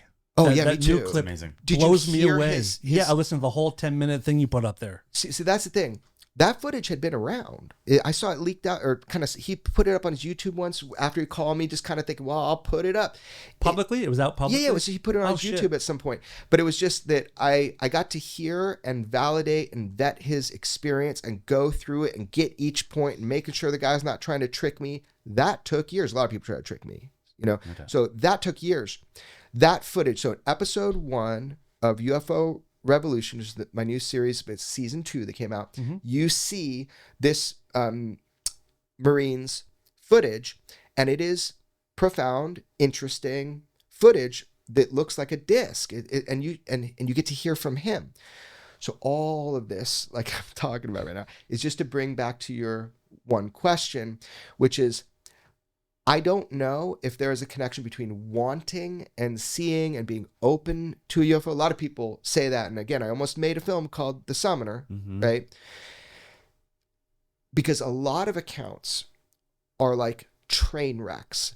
People that had no interest in this nothing. And it's like all of a sudden, I mean, I've had a guy come to my house who was a local shaking, like in terror, because he saw on this mountain by my place, he saw this pill-shaped kind of Tic Tac looking one with portholes. And it was the portholes that freaked him out because he didn't want anybody else to know, but he came to tell the UFO guy, you know, because he's friends enough to come over and he's shaking. I'm like, what's wrong? You know? Oh. And it's because he had a traumatization kind of by the existential shock of finally realizing that something about the UFO thing is real and you can't take that back. When you see that with fucking portholes, this thing is a really cool encounter sighting. Wow. And there's been a few in that area. So all with portholes? Portholes are no, okay. but this, I don't want to go too deep in where and all this stuff, but like Yeah. this, it's my point is some people, it's like a car crash, right? Right. And they never quite recover. But I think people that are like Dan's experience when they're having, it's almost like a communication, would you say, or something? Yeah. I mean, yeah. I asked something's in your head. I asked to see something I didn't hear it with my ears. I literally heard it in the middle of my brain. Yeah. It was more clear than hearing your guy's voice now. It was more clear than my own thoughts. Yeah. It was the most clear communication I've ever had in my life. It didn't scare me, but it was just like, oh fuck. People are scared to sometimes, tell these experiences. I was talking with, again, Dr. Mitchell. I'm not scared of shit. Yeah, I'll tell everybody. I'm just saying a lot of people, they got a lot to lose, right? Yeah, sure, Dr. Mitchell, was talking about when he was doing some of these psi tests, these, with Uri Geller, right? Yep. Really fun dude, by the way. Really nice dude. Shout out to Uri. He's an interesting dude. Oh, nice. They had this at SRI, Stanford Research Institute. I think it's in his book. They had this saucer, I don't know what you call it, materialize inside the laboratory about 3-4 feet. And he was telling me this on camera. You might see some of that footage. Just tell me these experiences. And after a while, I'm thinking, what is this guy's motivation to tell me a bunch of fucking lies, right? When I do this for so long, you get to the point where Edgar Mitchell is pulling out of his safe in his home. I was the last person to film with him before he died. I spent a few days with him with some friends who, by the way, they tried to summon UFOs in his backyard for Dr. Mitchell. I never told that story, huh? Crazy. Whoa. Why are we talking about all this now? But yeah, that's, anyway, I have that. That's why you're here, motherfucker. Let's talk about it. We are here to talk about UFOs. I thought we were just having a beer stand. But anyway, and I guess the summoning thing is so big in pop culture. That's why you're asking me about it. Right now it is. Sure, yeah. So we went to Dr. Mitchell's house and my friends tried to display for him what they had been experiencing. And nothing came. It was like hilarious. There's an astronaut standing there impatient and they're trying to summon something and nothing He's comes. like, I've been on the moon. Show me something. Like he knows that stuff, there's something to it because in his safe, he pulls out, well, now I think it's public knowledge. He had some moon rocks in there he wasn't supposed to have. Oh. But with his moon rocks were these spoons that were like old school 50s spoons, really heavy duty. Like, trust me, I took them. Oh, yeah. And they were like liquefied, bent in spirals. And I said, how'd that happen? Making a joke. You don't know how to eat, making a joke. And he's like, oh, there were children that did that. And I take the spoon, I'm like, going like this. I'm like, oh, come on. No, fuck. No kid's going to twist that with his hand. They look almost liquefied the way they were bent. And he goes, no, I used to go on TV and, or he says, Uri Geller used to go on TV and brag about knowing an astronaut, which was me. And he says, and kids would call me parents would call me from the local town that he was living in. And he'd go over and see what they were talking about. They said they were bending spoons, and he swore to me that he held these spoons and these kids would like just put their finger on it and these spoons were like spiral. That's some Matrix shit, right? And I'm like, when I realized he has these in his safe with his moon rocks, he has no benefit telling me this. He not only believes it, but he wants me to know. And it was just so bizarre because it's so outside my frame of reference. Because I am fucking horrible at bending spoons doing anything with my mind. He wrote a letter to my wife. You barely think, man. I mean, I know. come on. He wrote a letter to my wife saying, "Oh, Jeremy better keep his day job because he's fucking horrible at bending spoons with his mind." It was funny. I put a clip out. That's pretty amazing. good. So I don't know, man. Is this stuff all connected? Is there a consciousness aspect to the UFO phenomenon? And there appears to be something. I have no idea. I'm zero psychic. I have no idea. Don't know. Are you spiritual in any way? Do you have any kind of What does that mean? Well, I don't know. I mean, I was a lifelong atheist, like a staunch atheist. You took a position. That's it. I did. I'm thinking more that there, aside from just the nuts and bolts of life, what we can see here, just understanding that there is more around us that we're not Fucking experiencing. clearly. Obviously, well, we're exactly. That's the whole point. Yeah, We're discovering shit every fucking day. Yeah. New stuff. Like I think for me, even thinking that there's clearly something intelligent behind what all the things we're talking about, and that sort of thing has opened up like my spirituality. Like I'm open to whatever. It doesn't mean I'm gonna like worship whatever it is. No, but it just there's more to things than we realize, which to me is sort of spiritual, of just connecting with things that we don't understand. So this is a different kind of podcast. You're just my friend, and we're talking about real life shit. And you're asking, "Am I spiritual?" Here, I'll tell you a fact, and then you tell me what that is, because our words, feel different. They're totally different. I feel and have always felt that I'm directed and protected. I feel like there's a thing in me that says, go do this. Go, don't stop, go. And it feels like not just my mind, right? But it feels like an army of people behind me, as if it's like, I am very confident that if I keep going in the direction I'm going, no matter what anybody says, that I'm going to learn, and that's what I'm supposed to do. Is that spiritual? It's not a thought I'm having. It's a feeling. It's a deep feeling of motivation and purpose. And I that's the way I've always felt.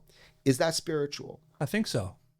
Okay. And it doesn't mean a god or a whatever, but something it seems very flexible. But I feel outside of you is directing you or supporting you or it's not feeding me. you. It's not me, right? Yeah. It's like someone's pushing you or something, some energy, I don't know. I don't have the words, but my motivation, I've always felt like I know the direction I'm going, and I just keep moving that way. And sometimes I get confused, I'll get down, I'll get off course or something, but the fucking direction, the course. Yeah. You just have to pick yourself up off the ground and start fucking walking again.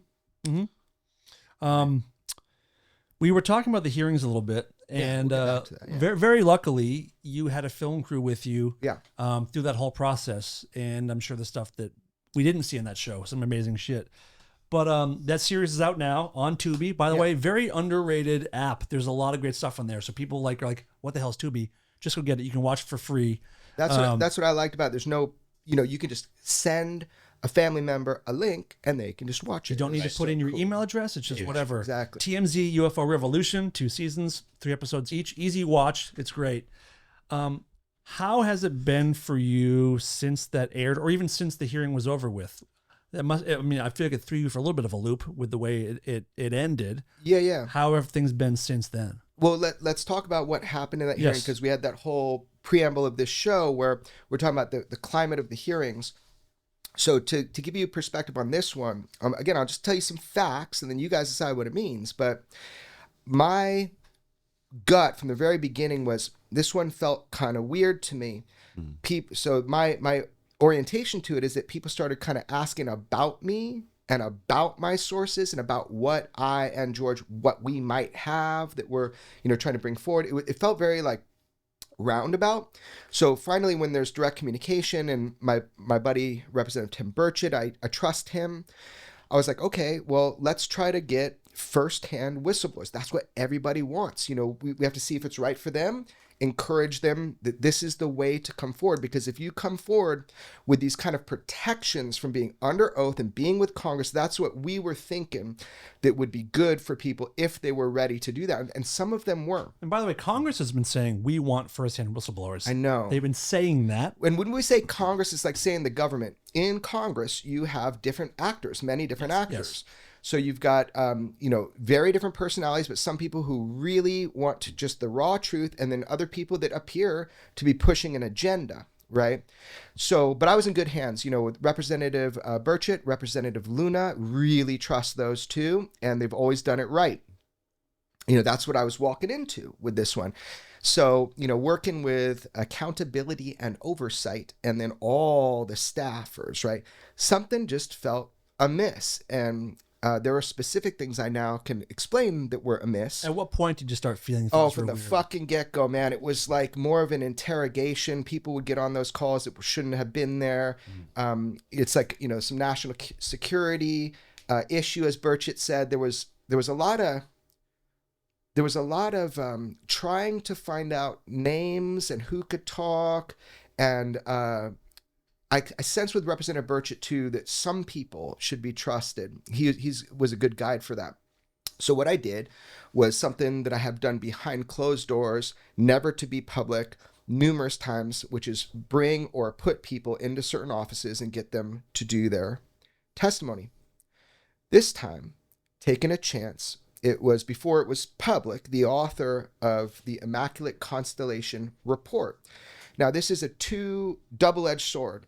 In one sense, you're saying, okay, I've done all what I think is my vetting, but let's see how you do coming in and speaking with these congressional members, meaning that's a way to vet a witness. At the same time, it's a way to see the response from Congress. Are they going to hold this tight? They're not going to release names. They're not going to release certain documents. It's like providing both people this pressure cooker who seem to be on the same page. So that was something that I was able to do. And it was kind of tense because we gave written documents, because to get something on congressional record, you can't just like willy-nilly throw it. Like everybody thinks it was that morning out of my bag that went on congressional record. And it wasn't just that morning. There had been a longer discussion, and that source material, I wanted them to see eye to eye with an individual who was providing that information. This is to vet everybody and to see if we're on the same page. So that's where it got kind of bizarre. And that's where, when you're representing, when you're facilitating those types of meetings for whistleblowers, and you give people your word, I trust this person, I trust that person. I mean, we went into Representative Nancy Mace's office almost 2 months prior to the hearing, showed her material, let her see the whistleblower eye to eye, the whole thing. There was no confusion about this process, right? Then the world learns about Immaculate Constellation. I was pumped. This is another well-respected journalist who seems to fight for honesty, transparency. Michael Schellenberger. Right. So I was stoked. We need more journalists in here. We need people Can I ask you? Oh, sorry. that are trustworthy, right? Did you know that he was working on that Yeah. article? Okay. Yeah, of That's understood. I didn't know if you guys. Yeah. But I had never communicated with him by intent because, look, we're in different worlds of journalism. We need different people on this. So I absolutely just hands off, just wanted to see what conclusions does this person go to, because I'm still vetting a source as well. Right. Oh shit, I'm sorry. But you haven't used it yet. To be fair. That's as cute a role. Say something. Introduce yourself. Next time. All right. So, essentially, I was really excited that from a tactical perspective, you're going to have an amplification of what I felt to be credible, and I do feel to be credible information, right? So that's kind of like the setup. And I worked with the author of Immaculate Constellation so that I would present this on official record. Again, this started 2 months before. And then I had a meeting, many calls. I actually sent all this over to accountability and oversight because they were pressuring me and George, who they were, courting to testify as well. And that's the other thing. Like, what did they really want? And at one point, they were asking for the assets that we would be showing or providing at the hearing. And that's a tricky dance as a journalist, right? Because if you're going to be reporting on something, and let's say it's visual intelligence, something like that, then you have to be careful where you put that before because of leaks and, just counterintelligence. And that's real in this field, by the way. Journalists all the time. All the time, people are trying to find out exactly what I have obtained or I know. And same with George. It's pretty crazy. We've reported some of it to agencies because for self-protection. Sure. So it was kind of like this pressure cooker coming up. But I felt something was wrong. And there were embedded in the White House press corps 2 journalists, one with a camera. And I said, something just doesn't feel right. This feels like something doesn't feel right. So just keep, pay attention, document it. And I got to say, like Lou Elizondo, shout out to Lou, because unless he was like preordained, it was so weird. He is the one guy that I would think you'd want to testify because he actually worked on these programs. Yeah. That was a heavy lift. I had to push for that. I even said at one point, I think they said I was threatening them. I said, if you don't do the right thing for the American public, put him under oath so the American public can know if they can trust him, then... Where was your pushback coming from? Who is giving pushback? That's a complicated question because... I am unsure if people were acting by proxy or if they were on their own. Like they weren't on their own. There was an agenda here. So where does the pushback really come from? I don't know, but I fought really hard to make sure that Lou was the number one person because they weren't going to allow anybody else who had firsthand, understanding of the UFO programs. And Lou Elizondo, no matter what people say of their opinions, that guy does and did have firsthand information on this shit. That's the guy you want to hear from. Now, I happen to really like Lou, and he's always kind of told me straight as far as I know. And so for me, it was just that he should be under oath so other people can hear him because he's saying all this stuff like on the news and goes on podcasts, but it's different when you get up there. So I was like really happy. It's powerful in that room. You felt that. It's powerful in there. Halls of justice, baby. It's supposed to be. I mean, it's a pretty special thing. Yeah. And that's why we have to hold that process to a standard really high. The smallest little lie in those environments can be built upon, and there's typically a reason, a political reason. And so that was the shocking kind of thing to me. So imagine from my perspective, I was trying for us to position people. That was, I want what the world wants, and it's to hear people talk firsthand. So that didn't quite go right as we're getting up to it, but at least for months we've been prepping to get this document on congressional record. And that it wouldn't be thrown out. It wouldn't be questioned. You get to meet the author eye to eye. Then you can judge. If what this guy's telling you is accurate information and not like passage material or some kind of psyop. But to get to that point, I needed the trust of the members. And members, by the way, when I say, hey, by the way, I have embedded somebody in my camera crew and they're actually a first-hand whistleblower, whatever you consider first-hand. Brilliant, by the way. People have kind of overlooked that you said that during the show, that you snuck somebody in with your film crew who is the author of the Immaculate Constellation. Right. It wasn't so cloak and dagger. It was just like roll with us in, right? But then saying to these members, like, this is an unscheduled part of our meeting. Nobody else can be in the room. I'm saying this like Rep Luna. Nobody else can be in the room. Like, if you trust me, this is it. Let's do this. I want you to meet somebody. And absolutely, without hesitation, to their great credit, Rep Luna, Rep Burchett, and at the time Rep Mace, they were like, let's go. Tell me, show me, what's up, right? So that was kind of neat to see that go down and to be able to be there for that kind of vetting and talking. And we said, please, keep this confidential. We don't know where this is going. Again, it hadn't gone out yet through Schellenberger's article about it all. Yeah. So that was not out yet when this is before the article came out. This was the behind the scenes shit, right? To try to get onto congressional record the statement of a witness or the witness themselves to talk. And the witness would have been willing, the whistleblower would have been willing to do it, didn't want to, he doesn't want to. But as a duty. Yeah, and that's the thing. As a feeling of real duty, beyond what I think people understand. Yeah, he thinks it's important, man. So he'd be willing to do it. And I think you'll hear from him soon. Jeremy. God. So just saying, no, I can't predict the future for other people, but I'm just saying, I believe that you're going to be able to talk with this person on your own soon and judge it on merit. Again, it's a small part of the UFO puzzle, this one program, Immaculate Constellation, but it's really important. There's no small part, but there's no real small. I mean, it's every piece is big. I mean, it's like, Right. we're building something here. We're building something here as a knowledge base of things we can trust, information we can trust. So again, so now here we are. That's all going down. The world starts talking about, Immaculate Constellation. I'm like, fuck yes. And like, I think somebody gave Schellenberger my number, and then he texted me, and I just remember being like, yeah, definitely at some point, let's talk, because good for you, man. You're getting in there, getting in the trenches. I was stoked to have another person, an honest broker of information, to be there. And so that's what makes kind of part of this so weird to me.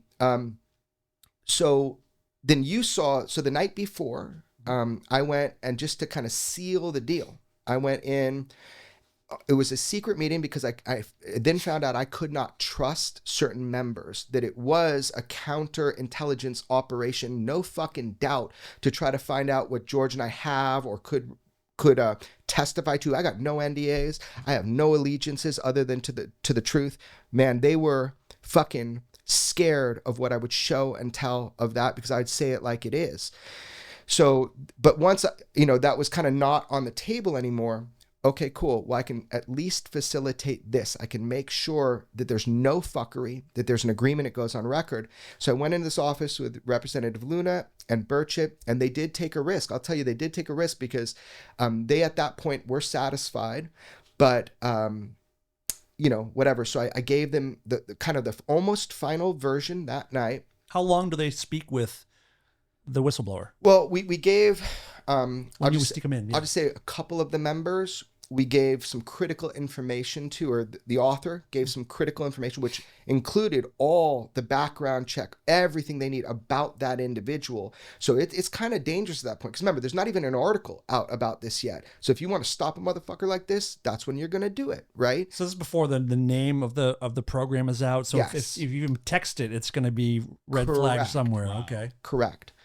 So with that said, it was enough time, and then we said you cannot give this information to other people. We're still kind of worried what the blowback's going to be. Just think about somebody who decides to do this. Look, again, it's all legal. That's the other thing people are going to learn. Like he did something really smart to clear information. So I'll just leave it there. But really smart, right? He learned, let's say, from David Grusch, like there's a right way to do things, and you want to do it the right way. Chris Mellon and Lou figuring out how to get those videos declassified, Right. or whatever. Just smart ways to do things where it's like, it's legal. If you're on the inside, you got to play by these very specific rules. Like as a journalist, I'm not qualified to assess stuff. Like I have catch-alls. Once you get to me through different series of emails, there are catch-alls. I never want to know who's sending stuff there after conversations. That's my protection for people and sources and witnesses, people that come to me, is I try to create a big divide between things that George Knapp and I obtain and the things people tell us, and then we go investigate it and make sure it's legitimate.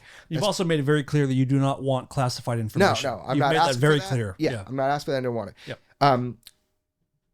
But I do want to hear what the fuck people have to say. But anyway, so then, we get to the point where that meeting was pretty tense, I'll say. It was tense because as a reporter... This is the night before the hearing. Yeah, November night before 12th. the hearing, yeah. Okay. But everybody understood. So my job is to, or my self-proclaimed job is to facilitate for firsthand people to come forward in a safe way that is not detrimental to the United States, but also is positive to transparency. I'm giving myself that job because of the people that came to me and come to me. But then also my job with George Knapp as journalists is to report on what we see. And if we see any fuckery, or if people are shooting it straight, that's our job. That's what we're doing.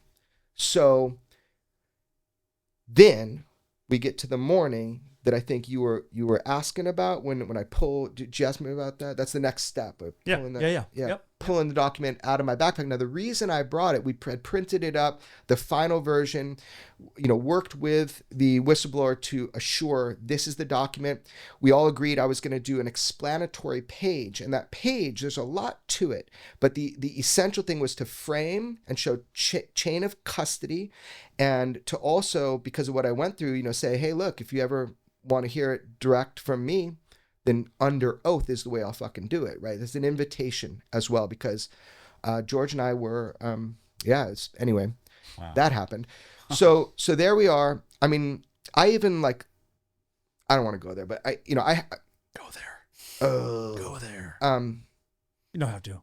Everybody was clear for months on why this process and protocol was in place to assure information getting on congressional record if they deemed it of value.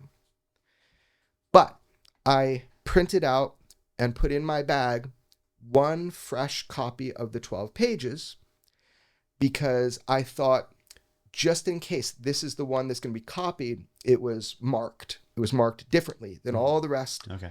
So I knew this was exactly it.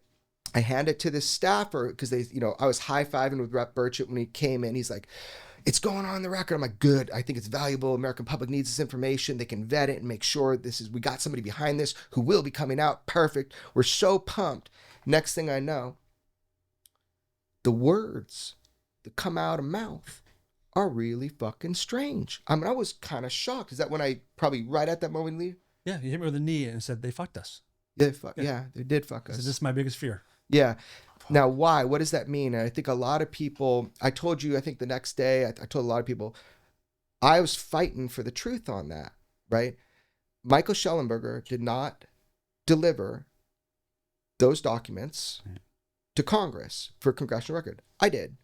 Why does that matter? Right? That's kind of the question. So I said, first, people are going to say it's my ego. We saw that within seconds. Then, they're going to say it was confusion. We saw that day. Yeah. The one that's coming is they're going to tell everybody, just tell a little lie to protect somebody. That's the one that's coming. I'll explain that to you on another podcast. But here's the fundamental truth. The fundamental truth is why this matters is that I saw at that moment that the control system, that all the king's horses, all the king's men, they're shaping the UAP narrative again. If you sit there and don't say, wait, no, that's not how it happened. That's what Schellenberger did, just sat there, right? Then all of a sudden you're going along with that egregious, it was like a very bizarre, she's boasting about these documents, right? But just not getting the basics right that she knows is a lie. I realized at that point, I can't trust them. They're bought. They're bought. If they don't tell it like it is in this field, and you get a whistleblower saying, I'm going to protect you, right? Yeah. Then you've got a real problem moving forward, because then how can you tell somebody you're trustworthy? Right. The one superpower I have is somebody tell me not to say something, I don't say it. So that was like a very bizarre Twilight Zone, because I thought it was like a clerical error, just so simple. Somebody made a mistake. It wasn't a mistake. It is undeniably not a mistake. So why did they do that? I don't care what I think. Those are the facts. The night before I showed the document to Schellenberger with somebody else and didn't let him have it. And he had not seen the 11 pages. Yeah. No. So he was conveyed a bunch of stuff for his article to write, which was great, right? But no, the actual document, that was something that was intentionally not given, because we had set up for months that it would be reviewed and processed and it would go this way. So the actual physical thing, that was important. That was important because chain of custody. It is chain of custody. Yeah. It is chain of custody. But also it's just about who you can trust to be honest, and to why would you change a small thing? Well, maybe what you're doing is you're positioning people. Later, brother, you leaving? Yeah. Take your boys. Later, buddy. Maybe what you're doing is you're positioning people to be ordained to be the people that whistleblowers go to, right? But if you can't trust somebody, then to tell it like it is and to protect your name. And that's what really rubbed me. We lost there. Nancy Mace, right? What was behind this hearing, in my opinion, was that they were trying to collect information and data and find out what people had, and they want to run it their way and shape it their own way. That's the problem I have with it. You don't sense any other higher influence on them or anything. You think it's No, I do. okay, yeah. Rep Burchett said it. Yeah. He was told not to say my name. They were told to erase me. He was told by, he said, the suits, which means one thing, right? No, they were intelligence folks that were there, that I was a security issue, and that's the light way of saying it. And he broke from the fold and grabbed, the second he had that fucking mic, he said the truth. He goes, thank me for bringing the documents and the whistleblowers, right? Yep. Props to Burchett. Oh yeah, he just went against the grain. And look, if some spooks came to me and said, that motherfucker's a security issue, don't say his fucking name, like maybe I'd be like, okay, you make a good case. Burchett didn't give a fuck. Wow. Because he knew, because I was texting him the whole time, him and Luna. I was like, why? I was just asking, why'd they lie? That's such a stupid thing to lie about. Like I saw those texts. I mean, I was sitting next to you, I saw some of that stuff. I mean, it was wild to see the back and forth of them being like, this is messed up. Yeah. Oh, dude, they were told, they went up like Burchett went up twice and Luna went up one time to the dais. Like, fuck, like get a lip reader. I mean, they were like, this has been months in the planning, that this, chain of custody, we met the individual eye to eye. Like, why this? Why would you lie about this? The only thing I can think is the positioning of people that you're supposed to trust. And goddamn, that's dangerous as fuck now. If you're supposed to be about truth and transparency, and you're fighting for, the people that don't have voices, and you got this big persona, that's what you're supposed to do. And both of them have got that persona. Then, man, you better cross your T's and dot your I's, and mind your P's and Q's, if you want to use that. I mean, you know what I mean? So yeah. I don't know, man. It was really disheartening to me. And I saw it as I still see it as very dangerous to incoming whistleblowers. I can never bring somebody back into accountability and oversight into Congress and say they want to tell you what they know, because I can't trust that system anymore. Like, if they're going to lie about that, I can never do that again. I have to find a different path, or make sure that the people that I bring in, whoever they're meeting with, that I can trust them. So that leads. I reached out to some people in the community for a couple of questions for you. Yeah. Oh, no. Some friends of mine, and that ties into one of the questions. I'll do it now. This comes from Sarah, a friend of mine, experiencer. She said, Jeremy, at this point, could there be any redemption for Congress regarding a new approach for whistleblower protection? If so, what steps should be taken? Yeah, absolutely. There's redemption. People just need to tell it like it is, and they need to be held accountable to some degree, and we need to move on. Right? Like, the contents of the Immaculate Constellation, that's the key. But I can never say now that that people are safe coming in. But when people come forward, like with the Immaculate Constellation stuff, like, there is a path forward. We just need honorable, honest people that are not politicking and jockeying for position and trying to run for governor and, be put in this position, do that. We need people that truly, authentically want to fight for the truth on this. And there is redemption for this. There is a path forward. We just need to find the people. And there's a lot of good ones in Senate and the House that they're fighting for this. So you don't feel like that your connection to Congress or hearings is over by any means? Oh, no. No, man. I'm just saying the people's names that I'm allowed to say. Like, there's a lot of people working behind the scenes. Names we don't know yet. People we don't we don't know are interested or backing. Yeah, the thing. That you don't know are interested for sure. No, I have met a lot of people in that realm, and I think a lot of people really want to push for this in the right way.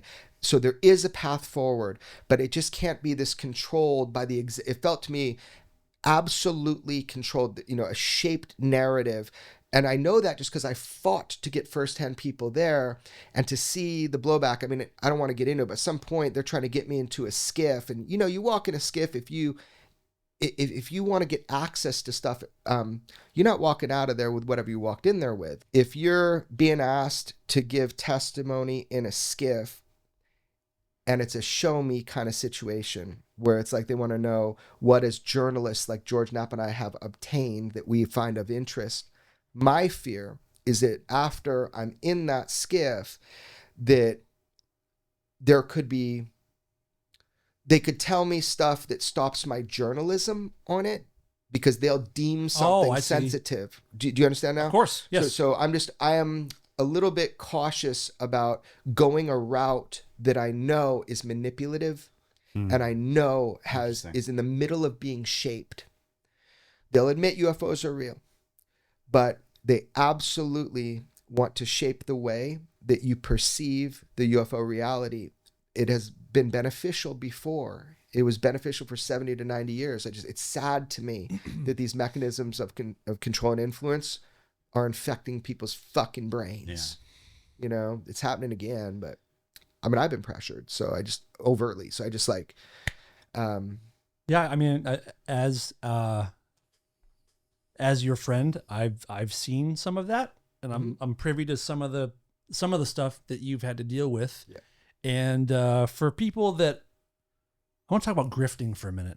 Let's talk about grifting for a second. All right, because it's such an easy thing to throw at anyone who.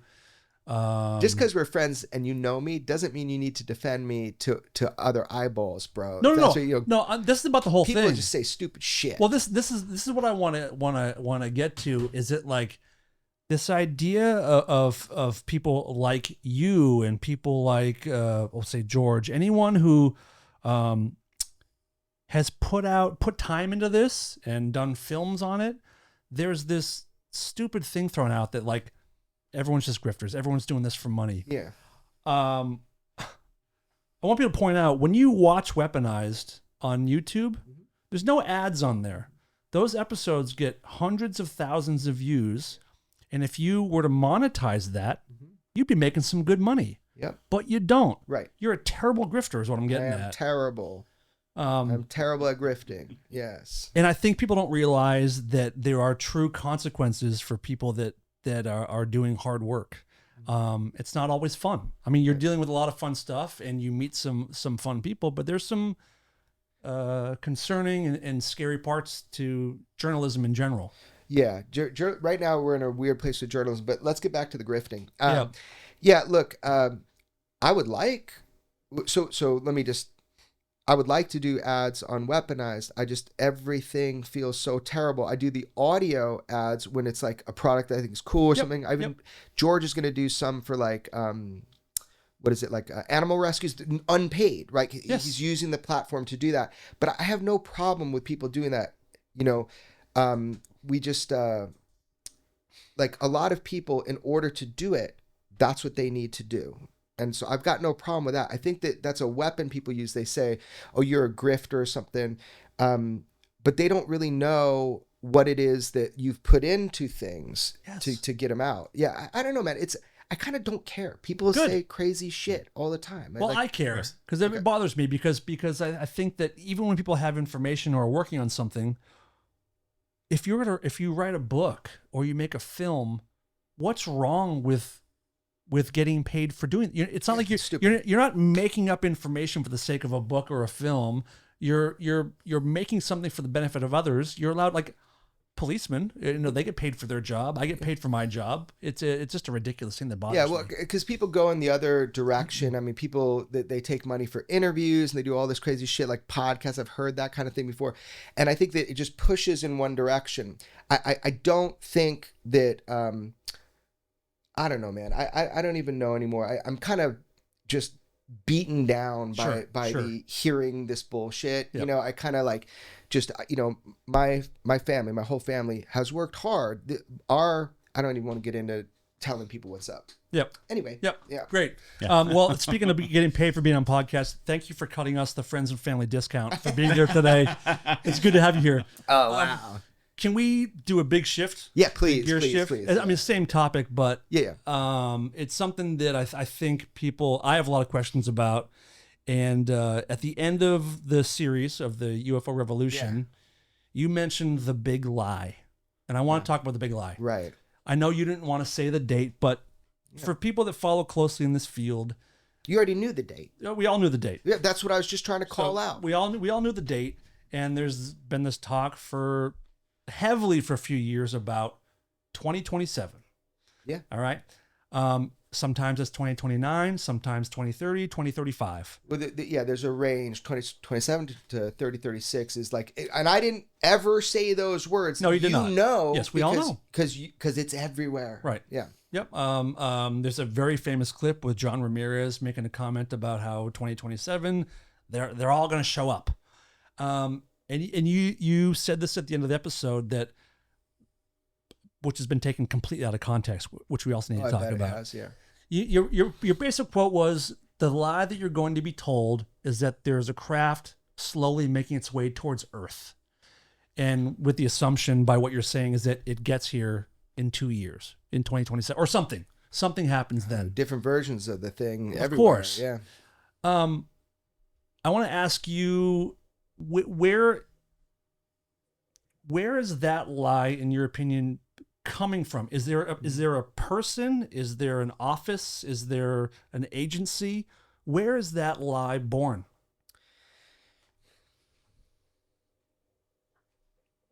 I don't know where that lie is born. And let's back up for a second. So let's give your audience a little context who don't follow the UFO thing.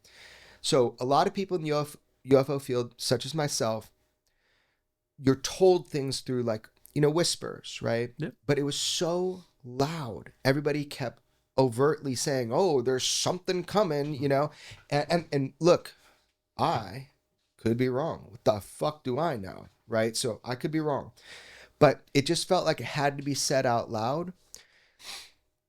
From my position where I'm at now, every time I track and trace that, every single time, I know where it comes from. There's this. You mentioned a document. Yeah, there's a document from the 70s. And I think at some point, hopefully, more people will talk about that. Is this document that people can find? Is it a No. public? Okay. Yeah. All right. I'm just saying, I know why it has been in some people's minds. I don't know why the public is being whispered this. I can't even fathom to begin to understand why. But it was so loud that I understand when I do these interviews, I sit down and the producers, they're asking me a bunch of questions. I don't plan what I'm going to say. So that was everything you see is raw. Whatever they put up in that interview, it was just raw. There's no pre-planning. So they asked me and I was really, kind of pumped about this, that I was kind of pissed. I believe that is not true for 1,000 reasons, like me tracing and tracking down, where those rumors are coming, who they're being spread to. It has been something in the UFO consciousness for some time of this idea of a fake alien attack, this Project Bluebeam thing. Yeah, that's also not what I'm saying. So again, to be clear, I am not saying there's a craft coming no matter how much you cut the clip online. So the clip that everyone passed around is you saying, yeah, there's a craft coming, and it's taken that completely out of context. Right. Yes. So, but I of course knew that was going to happen when I said it. And also I never said a date, because the thing is it's the date that has been pushed on a lot of people is this range. It's very convenient, this range date, right? Moving target. Yeah. Moving target. Now, I am just calling out that this is a whisper, and I find it to be bullshit, and that it's being kind of propagated, and we need to all collectively be like, whoa, either back that shit up or back the fuck up, right? Now, also, I don't know, right? I don't have the ultimate authority to know what's happening, but I think everybody looking at this can see where's the substance behind that whisper, right? And why whisper it, right? UFOs are already here, dude. Right. Of course. The whole thing, UFOs are already here. Now, I could see some scenarios that people would push. I get that, right? But I'm just trying to tell you, man, my bullshit meter's off the chart with that one. What are the scenarios? Where there could be something coming? Well, they're going to clip this and make it sound that I'm saying it. Well, we'll make it very clear. Okay. Yeah, we'll make it very clear. Yeah. I think people have talked for a long time that a lot of what we're seeing are kind of probes, and they're scouts, and they're things that are mapping the earth or mapping the biology of humans or like experiments and like tests. So the argument would be that, all that is in preparation of the battlefield. Does that ring true for you at all?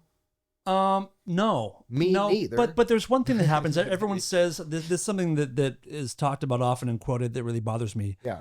People say that if they wanted, if the others wanted to be hostile, they would have done it by now. For sure. I disagree. Oh, really? I disagree Tell me. completely Hit me, because man. if you think about husband and wife or a boyfriend and girlfriend falling in love, they have this romantic couple years.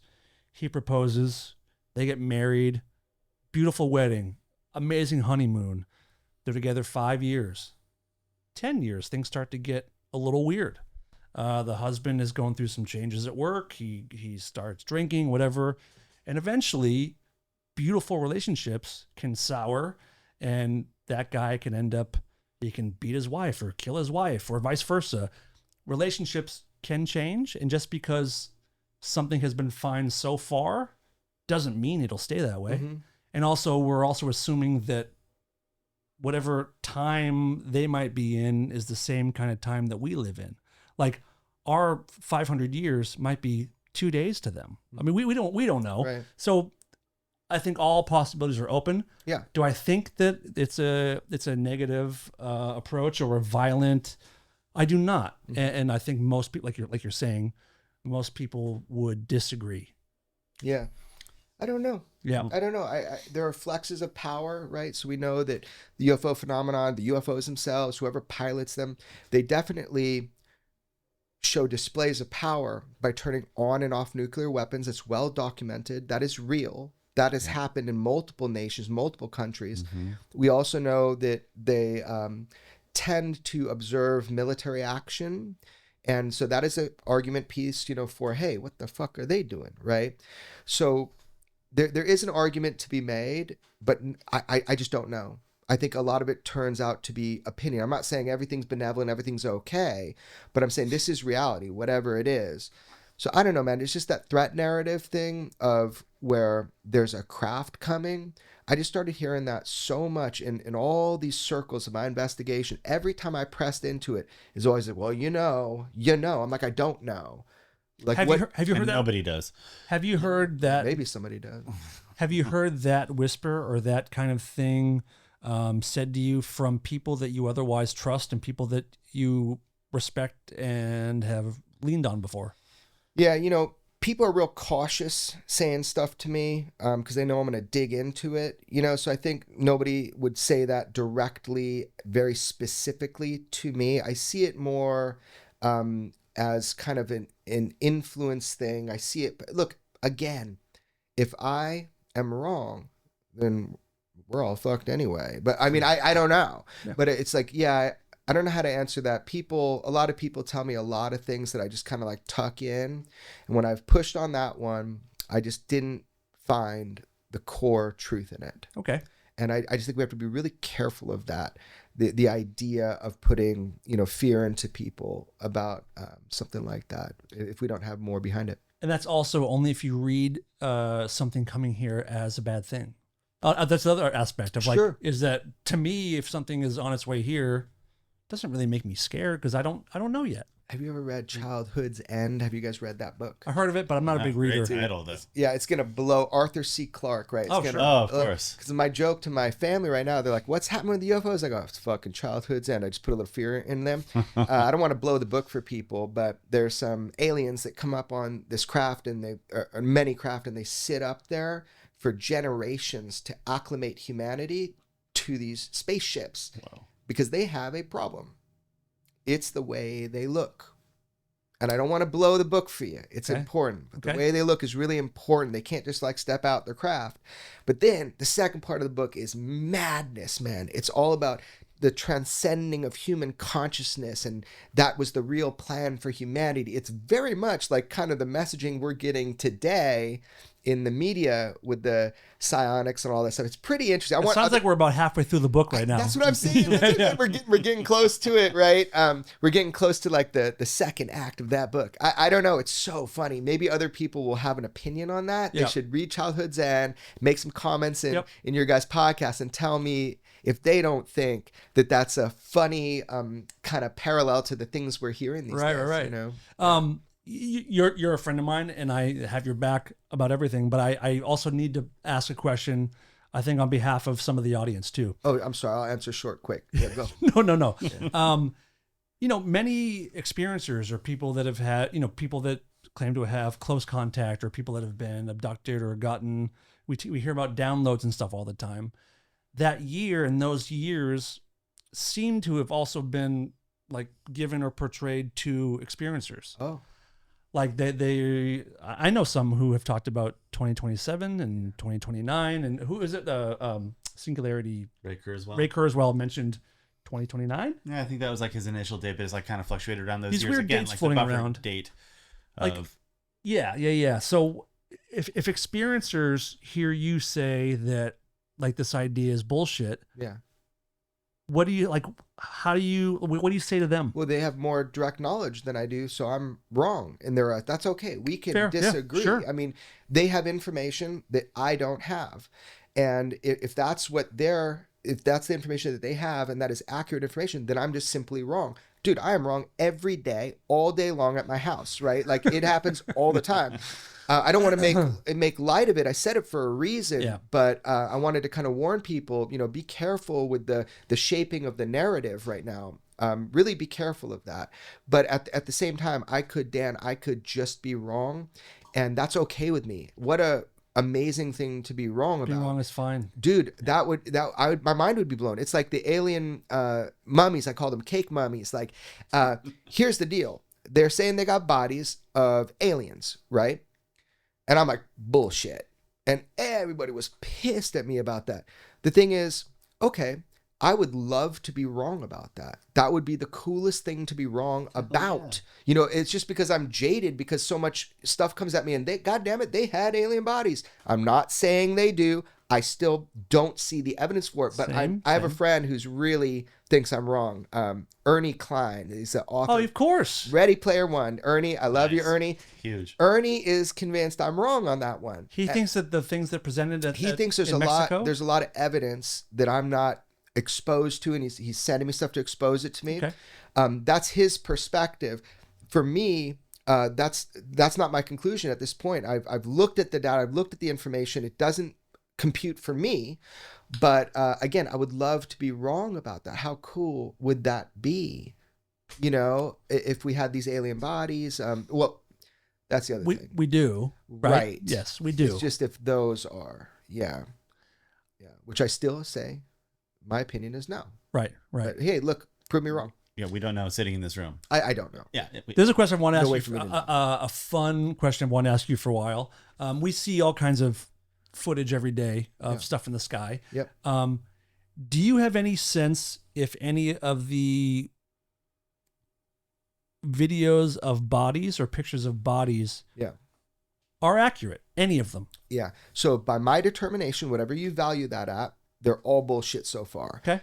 Now there could be something that's like I have seen probably more than the average bear on it, and I have never been presented with video footage or physical photography evidence that I have found. And I've sat down with I've been sold a good bill of goods numerous times on that.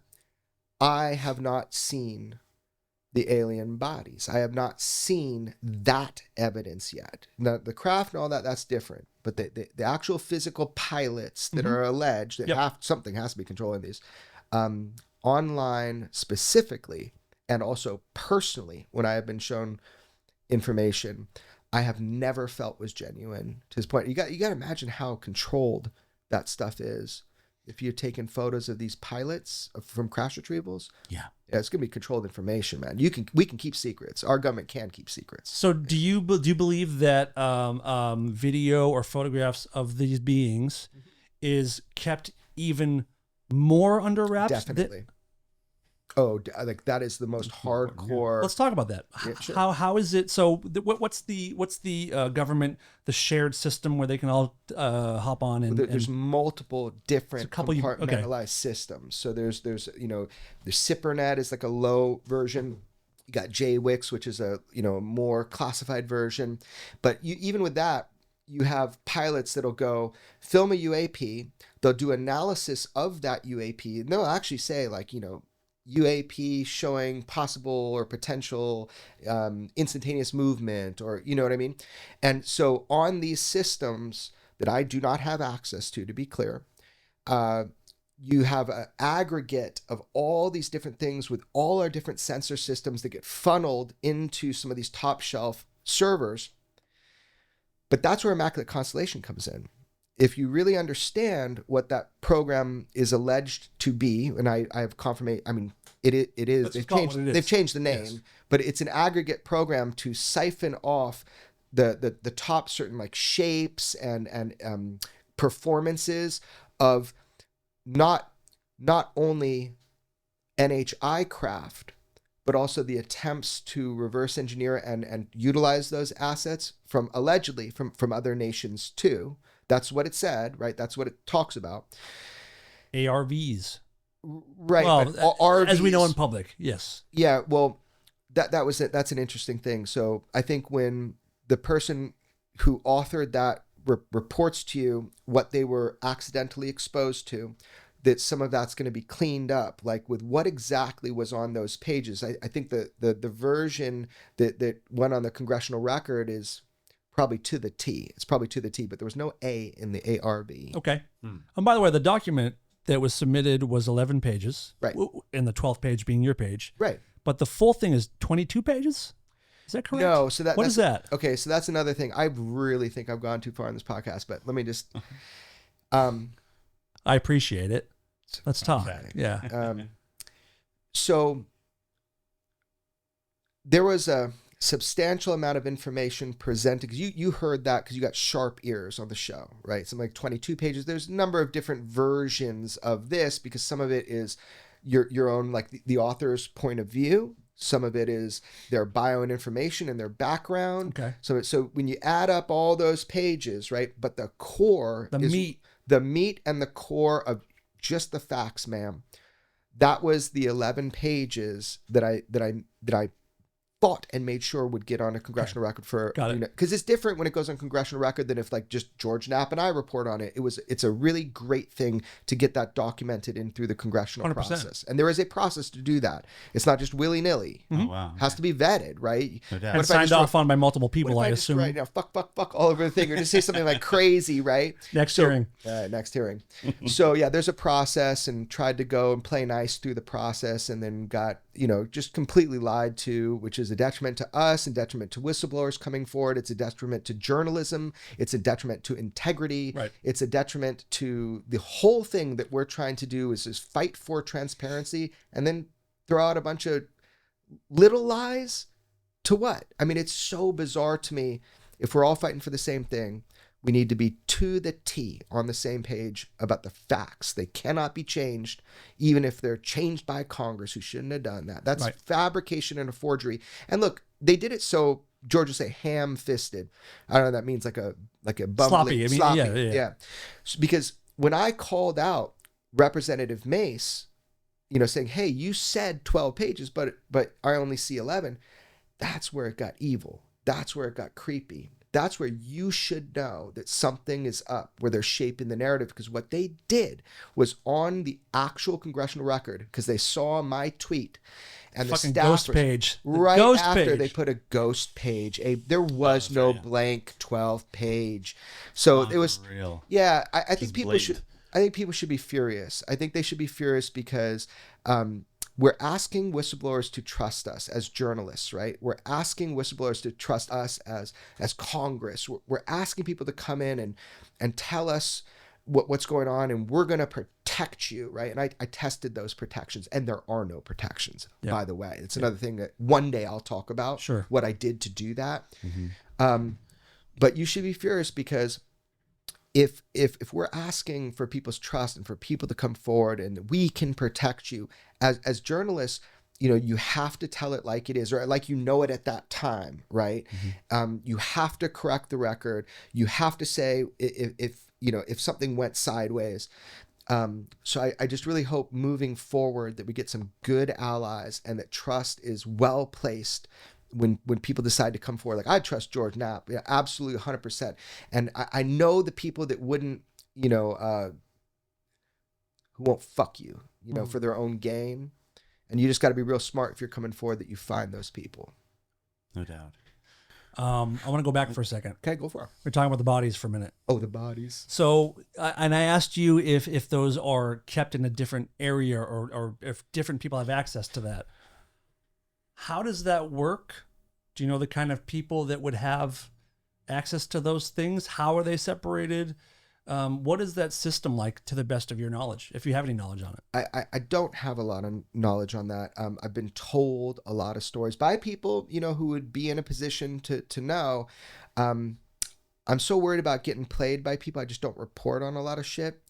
What I do know is this, is everything is so compartmentalized that somebody, even just go back to Lazar, whether you believe him or not, he described this part really well, which is that he was working on power and propulsion.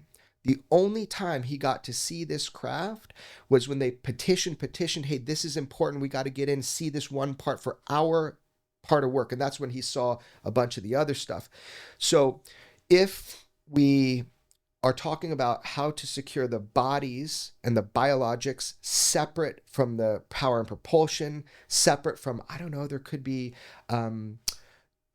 there are a bunch of different fields of study surrounding UAP. You know, I know there's an anthropologist who's very involved. There's people that work in linguistics, you know. So the thing is, they don't get to cross-reference a lot. There's very few people that have a bigger picture, from what I understand, of the whole shebang. You mean worldwide, like the people that... It's like how they Know created it all. the Even in nuclear these- bomb. Like, you know, Yeah, it's there we go. compartmentalized and Yeah, nobody yeah. gets to know what these people are doing. And Right. like, oh, we're making a bomb. I'll give you an example. I'm hard to articulate these days for me for some reason, but I'll give you an example. There's a guy who has not come forward yet, and he was working at Los Alamos National Laboratory and Lawrence Livermore, kind of back in the day when they used to call it the low nuclear reaction, which is like what we would say is cold fusion. And this individual, who still holds jobs, right? Who still, even though they're really getting old now, they still have certain contracts, so they don't want to break from the fold, right? In the 70s, they were given, like, I always get this wrong, a superconductor, I believe, and they knew at that time which companies made these, right? It was like a really cool technology back then. Who made these? They got given one, no markings, way outperformed anything that we could even ever imagine, is what he said to me. In the 70s. Yeah. And so they were trying to get him to reverse engineer it, right? And the guy's like, oh, how the fuck? I can see it works. But couldn't get anywhere. It was foreign to him. It turns out that this technology was not ours. And I have countless individuals who have this tiny, tiny little piece to the puzzle, and they're never given more information. They're just like, hey, monkey, take this and smash your hand on it. Like, you know, they're really top of their field with what they do, but they're never told the whole thing around it, what it did in the craft, the whole thing. But and they can't communicate to other teams. And not even other teams, other people about it. This person's telling me something I shouldn't know, and I've documented it and all that stuff. And we'll see, maybe when the guy dies, or maybe he'll come forward before he dies. But again, it's just one tiny little piece to a much larger mosaic of the compartmentalization of just the technology on this craft. So can you imagine a being or a pilot to one of these crafts? Now, we have been told, and it's pretty substantiated, that some of these crash retrievals have biologics associated with them. David Grusch said it, you know, in Congress, and unless he's lying under oath, right? He has knowledge of that. So what do you do when you contain, what do you even do with a body? You can't reverse engineer a body. You have people like look at it for a little while and then you got to put it on ice or in a tub or something. So there's probably a lot less work being done on the physical biologic department on that than there is on the reverse engineering stuff. Yeah. It would That benefit makes us sense. more too, is what I imagine. Maybe I'm wrong. Can you tell me and us if you've heard from people that you speak to that there is a connection between the beings and the craft as far Yeah, as of course. Yeah. there is, right? That's what people say. Right. Yeah, for sure. Like telepathically controlled, you mean? Or some kind of pilot craft connection that we don't understand completely. So look at it this way, man. Right now, to get into your car, you can have like a ring or a bracelet on a Tesla and then you walk in. But eventually it's just going to be a biomarker like your phone. You get in your phone with your face. You get in the phone with your thumbprint. Sure. So just take that, fast forward, 100,000, 200,000 years. Yeah, man. It is explained to me durationally over time that these craft interface with the pilots. And I don't know how. Like, I probably couldn't fly one, but That's the most exciting stuff to me. yeah. I just can't get enough The of bodies. the bodies. I want to. We've seen them in our minds millions of times, and I assume there's all kinds of different versions and different uses or something. Isn't that weird? The variety pack. Lazar was one of the first people that said that, which is it looked like they gave us the variety pack. Like he looks down the hangers and you see one that looks like a Jello mold. They give him all these funny names like the Jello mold, the top hat, the light bulb. So isn't it weird that there are so many different types of what people call UFO, like to the point of triangles are very popular. The Tic Tacs, the egg now is very popular.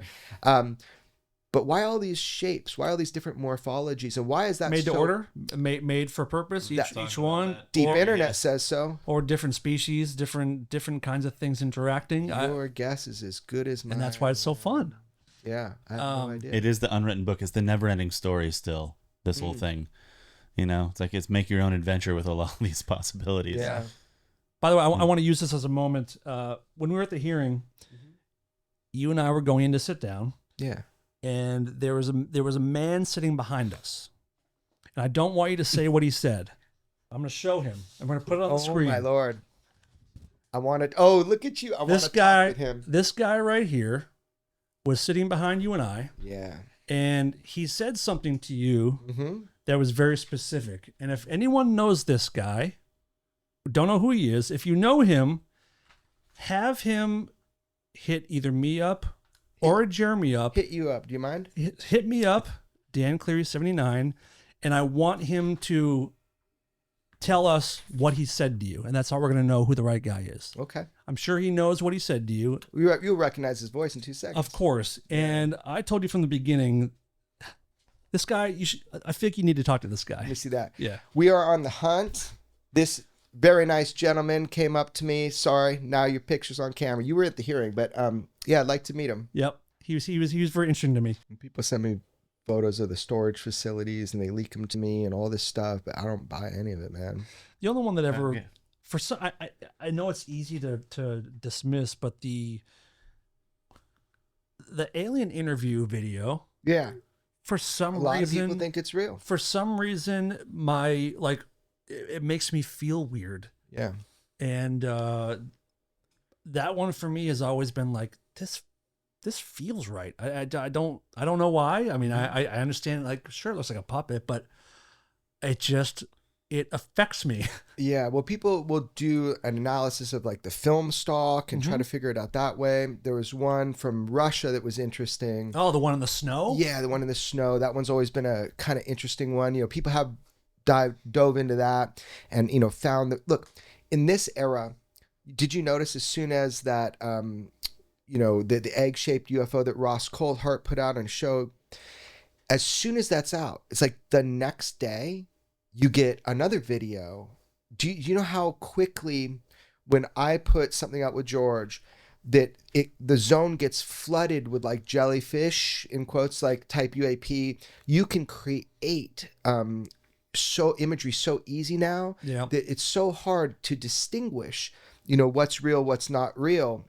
You're going to be fooled. At some point, we're going to be fooled really bad. It's weird to live in the time where we're past the point of of video or photographic evidence. Like it's a kind of can't be even admissible when we're dealing with this type of stuff. It's going to have to be just physical right there in front of you. Or people need to see it themselves or experience it themselves. But isn't that the gift? Like if people do, you can't take that away from them. And so having your own personal experience is kind of the best evidence that you'll ever get. People always ask, what's the best evidence you have? Well, I don't know. All the evidence is just evidence. There's no one best. It's a cumulative thing. Yep. But about footage and stuff, I think that in the era we're in, if we look back to some stuff that has come out before, that's where it gets interesting. Have you seen that one where this disc, I think it's South America, the disc flips and goes like that? So the Lazar move.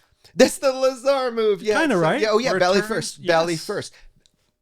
That piece of footage was filmed on a Razor phone, like old school. Yeah. So it's not the best footage in the world, but I mean, that's the kind of thing where you got to go back and look at that and say, that is likely authentic UFO disc saucer footage. That's another one that felt weird to me. I'm like, this is speaking to me. This feels, I have a visceral feeling watching that of like, Yeah. these that's guys got legit. something. These guys got something. Yeah. That is I got likely, goosebumps, man. likely legit. Yeah. And so the other barometer for me, just because the world I've fallen into, is when you have military filmed footage, if that stuff gets out from time to time, that for me is next level. Look, it's not a beautiful, Canon or a beautiful iPhone footage, but the sensor data is so valuable if you understand it. And especially if you have radar on top of any other type of visual data, it's corroborative visual evidence. Like the 2019 events for me,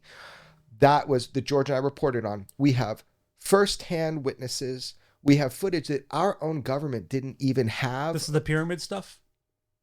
Yeah, well, that's a part of it. That was USS Russell, Yep. a triangle by angle of observation. And Jay Stratton, he's the one that said, I'm not like making it up. Like that was in the briefings. That's But what would he know? What would he know? There's a little clip going around when George Knapp and I interviewed Jay Stratton. And I just straight asked him, because I was curious too. This is, before it was real public, but I had gotten it into public domain by that time.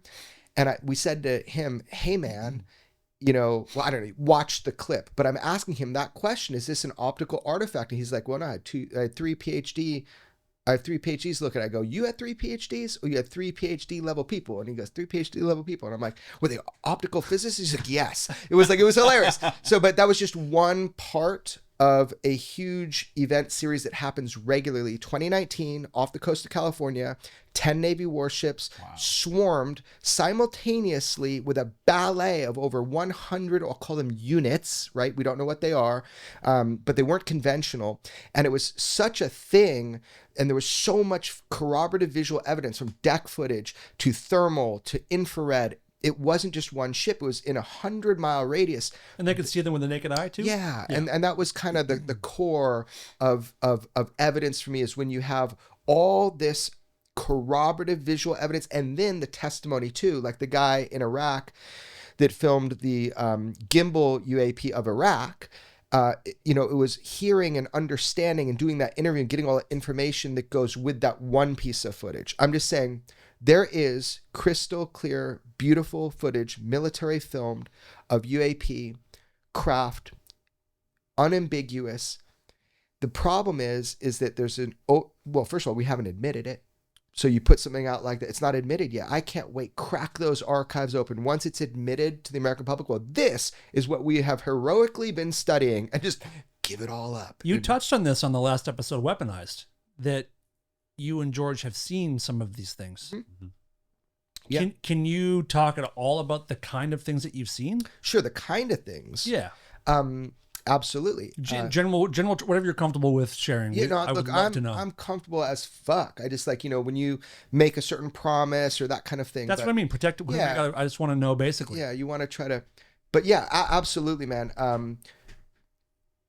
George and I have seen footage that, again, I'll say the word unambiguous, and everything from saucers to orbs to strange V-shaped, doing what you would say is like impossible maneuvers, to types of thing. I don't even know what they are. Like very bizarre morphologies is a good way to say it. I know that's so unsatisfactory, but you're asking me something that I haven't reported on because I'm trying to figure out, a lot about that. But if you look in my season of the new series, did you hear the description? So Dustin Slaughter, he did some cool, he got from the Department of Energy, some UAP. Now, again, Pantex. Pantex nuclear facility. It was an incursion, but they're really like just silhouettes because it was like back in the day, but he got them. He got the DOE, the Department of Energy, to give up UAP footage. I thought, which is truly astounding when you think about it. It's astounding. History. Yeah. Now, they're not crystal clear photos of UAP, but this is the shape of it was kind of amazing.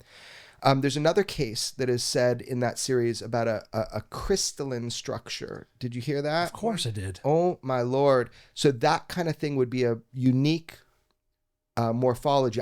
I've never heard of anything like that. So is this like the chandelier? I mean, it's literally like a anamorphous crystalline structure. Crystal that changes shape. That's that's the description. So I've never seen footage of that. But as it's explained, that's what it sounds like. What I'm trying to convey to you is that there are things that George and I have been exposed to in our roles as journalists. And it's a tricky situation when you get exposed to materials that you're trying to, we're not qualified to understand the sensitivity of some stuff. So you just, as a journalist, you have to be really smart about this. But what I can say to you is that we have seen footage that I hope the world gets to see too, because it's very helpful to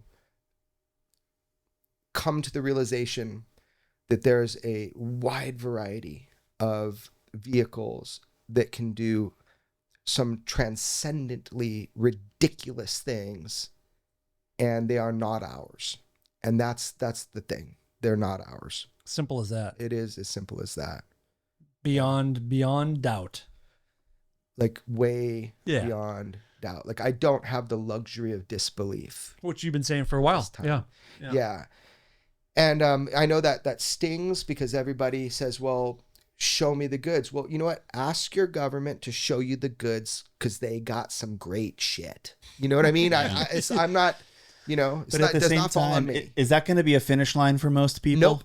No. Nope. It's like even if Trump came out tomorrow and said, hey, we got 14 UFOs parked in, these secret bases all over the country, people are just going to flip to the next thing. Half the country also will say that he's lying. Well, there's that. It's something to do. It's like it's never enough. But I feel like it's gonna be that like a mass incursion of them, or everybody's personal experience that's gonna convince that's what you're the saying. public like to make it. The phenomenon is the architect of the whole thing. Yes, and if it has the ability to speak to us telepathically, which many would claim, I claim it. It could. I feel like its power is endless. It could send a message to every person at the same time. Like if I open up my email, craft an email and hit send to all contacts, they're all going to get it.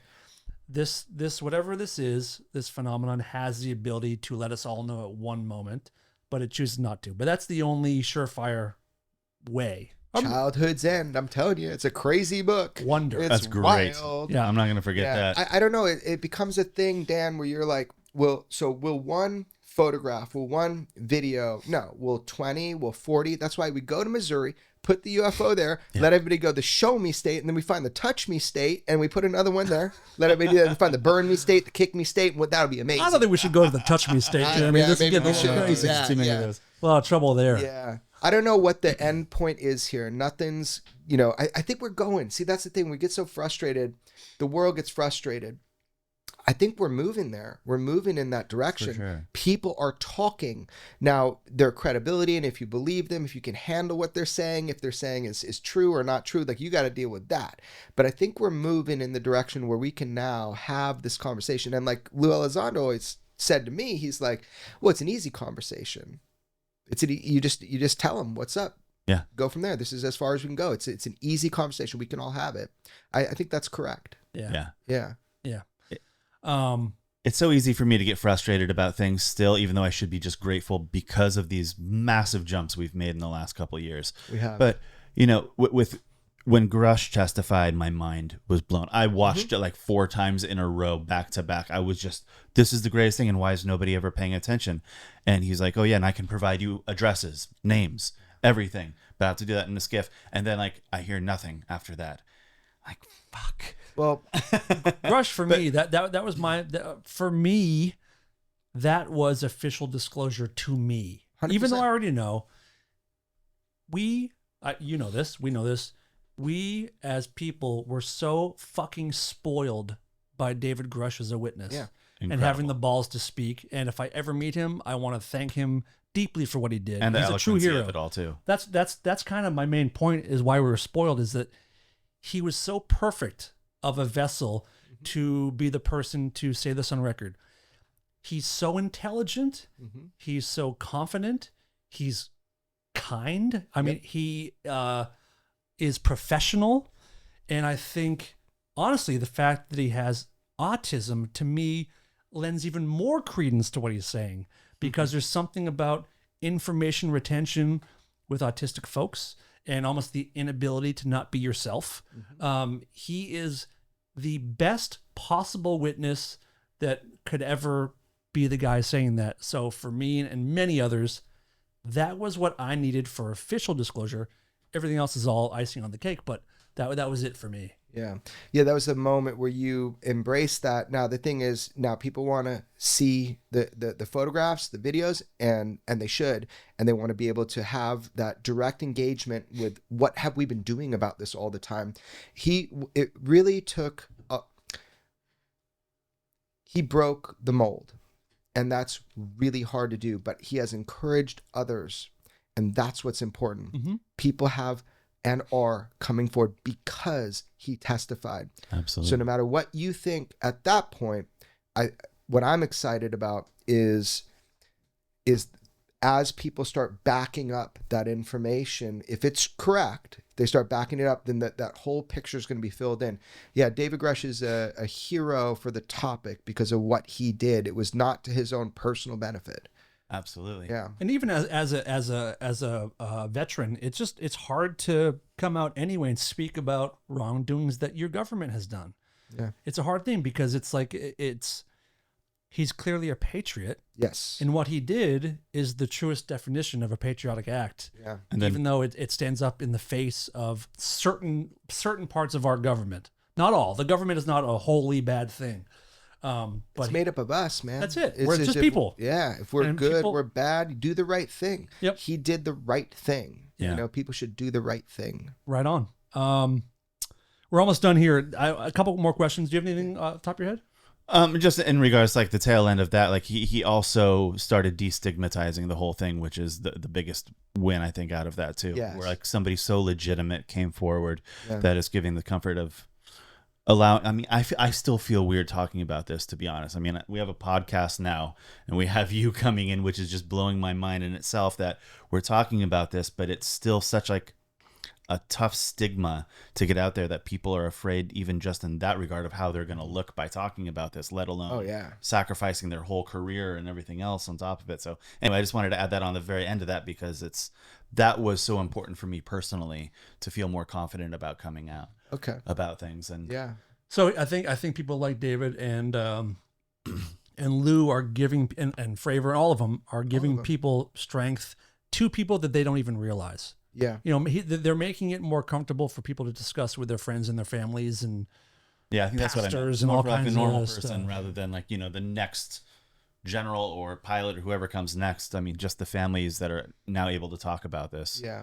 That's I'm important. warning you though, King Kong is right behind the curtain on this. Like, this is not a willing process. This is not some orchestrated disclosure. King Kong is knocking on that door, and I just got to say it because it is true.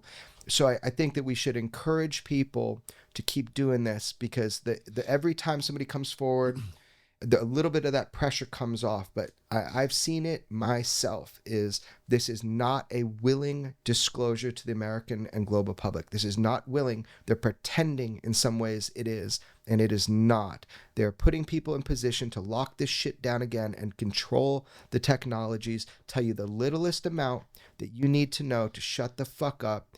I mean, that is what's going on, sadly. But I think if people keep pushing, we're going to pop the bubble on it. And I'm excited to see where we land. Yeah. I don't know where we're going to land. And what it but looks I'm like excited. even. Yeah. Yeah. The ride has been fun though. The ride It's is a good amazing. time. You're talking earlier about like people pulling one over on you or trying to feed you misinformation or All the disinformation. time. When you find out that someone has been lying to you, Mm-hmm. do you let them know that you know, or do you let them keep going? How do you do that dance? Yeah, I'm kind of famous for just calling people out to their fucking face, you know, between, I got a mouth on me, you know. I mean, you saw it when Yeah, we I were did. in Congress and You didn't let Mace get away with it for a second. No, You no. tried to do the thank you for coming. Yeah, you know? yeah. Okay, let's break that, because I've never said just break those two things down. So Yep. right when the lie is told, and they're thanking Schellenberger for bringing in the documents that day for a Yep. congressional record, I said, Michael, hey, Michael. And he turns and looks at me. I go, why'd they lie, man? You know I brought those. You didn't do it. Come on, man. Correct the record. And it was just like, boom. He just looked straight ahead. And then when Mace came over to me, so I can't help myself. Like when someone's lying, like what the fuck, you know? So when Mace came up at the end and she came up to me to thank me, it was almost like, you know, thank you for shutting the fuck up. You know, I was like, just right hell there. no. Had to say it. So I'm not making friends. George says, you know, he lets me alone for, you know, a weekend and I go disrupt everything. But yeah, that's probably true. But I don't know. I'm just a stickler for some basic things, which is like protecting the chain of custody, the whistleblowers that come forward. You know, you get a sense of like when you hear, when people come to you and like they do me and they're asking you to like, you know, if something happens to me, take care of my fucking wife, just do something, you know, like that's real. Like people are concerned right now because they've seen how people can be silenced. And it could be as simple as keeping them in classification or in a clearance purgatory. It can be covert kind of threats that just kind of make you go wild. It can be overt threats, and it can be worse. And that's the problem. When you find out about the way this has been covered up, which you will find that out, I know you will, about some of it. When the world finds out about how some of this has been covered up, it's unforgivable. Well, there's been a little bit of public talk lately about a whistleblower who unfortunately did not survive long enough to speak. That's right. Who's saying that? James Fox said it publicly Mhm. in an interview. He's right. And I guess I can say it now. I've heard that from you quite a Okay. while ago. Yep. And it's unacceptable, obviously. Oh, when those details come out, yeah. And you think that's going to happen? Oh, it's personal. Mm-hmm. It's personal for people. Of course it is. And it's just one of like a lot of problems. Yeah, I mean, this whole thing is a clusterfuck, more than we can even put into words. We kill people over nuclear secrets and that kind of thing. Like that's like a daily breakfast for the United States of America. I get it. You know, I understand that. You know, that's a real thing. People have to understand that is the way to keep secrets and force people quiet. Remember, UAP, why initially they classified all of this using like the atomic energy kind of model, is because UAP themselves, UFOs, they are inherently weapons of mass destruction. Thank you for saying this. And I want to talk about this for a while. Right. So let's just break this down to like the physical easy level and then kind of the more advanced level. Physical easy level. Commander David Fravor has talked about it. He has said, even on, you know, with me and George on our show, he's explained it. If you got a tic-tac UFO, this thing that can move in these ways, it can literally come to any combat zone and it can drop down instantaneously, no sonic boom, drop any payload it wants and be out of there. Unnoticed. Unnoticed. So that idea of being a potential delivery system for weapon of mass destruction, sure. So that's like very simple version of it. There is another version of it that is the real version, or not just the real version. It is the one that is of most concern for everybody involved in technical capacity working on these machines. That is that the actual propulsion system itself, that the way that allegedly these things work, gravitationally propelled, the distortion of space-time, that by the very nature of the design of their ability to do that is a weapon of mass destruction potentially. So The craft itself. the craft itself can be weaponized, like, because of the propulsion system. So that's how I understand it. That's been conveyed to me. I know for a fact that our government, the people that should be concerned about this in our government are concerned about this. That if you can replicate and duplicate these propulsion systems, which, you know, maybe we're far away from, maybe we're not. I get conflicting messages, but I think we're pretty far away from it. But a lot of people would argue with me about that. Anyway, whoever gets that capability first, it's a game changer. Well, it's game over. It's game Depending over. on who does. I mean, yeah. If it's used in that capacity. Just like how we have nuclear reactors that can basically provide clean energy. You have submarines that'll go down for long periods, ships that run off of nuclear power. You know, it can be used for good, but there's potential danger in it. So I understand the original classification, because you're looking at the atomic weaponry you have and you're like, oh shit, this other stuff is way more powerful, way more dangerous, you know? So that is the rub. The rub is that this was compartmentalized into this black hole because of the maybe valid fears initially of these craft having such weapons potential. Yeah. That part is pretty horrifying. Very much so. You know, Because, oh man, there's so much there. I don't even know where to start with where my mind is right now. yeah. Wait, we're fine. We haven't done it yet. We haven't messed ourselves up that bad yet. Right? But then the dark part of me right. is like, we hear about these gifting fields and craft being left basically with the keys in the ignition, or, Right. or like a craft landed, Right. opened up, come on in.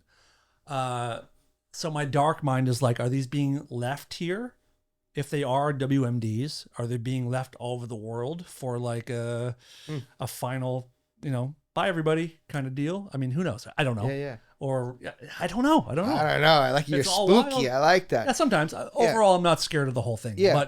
But there are aspects the unknown is scary, or exciting and scary at the same time. Yeah. So That's roller coasters, man. That's right. Exciting and scary. And we're here. yeah. Yeah. Yeah.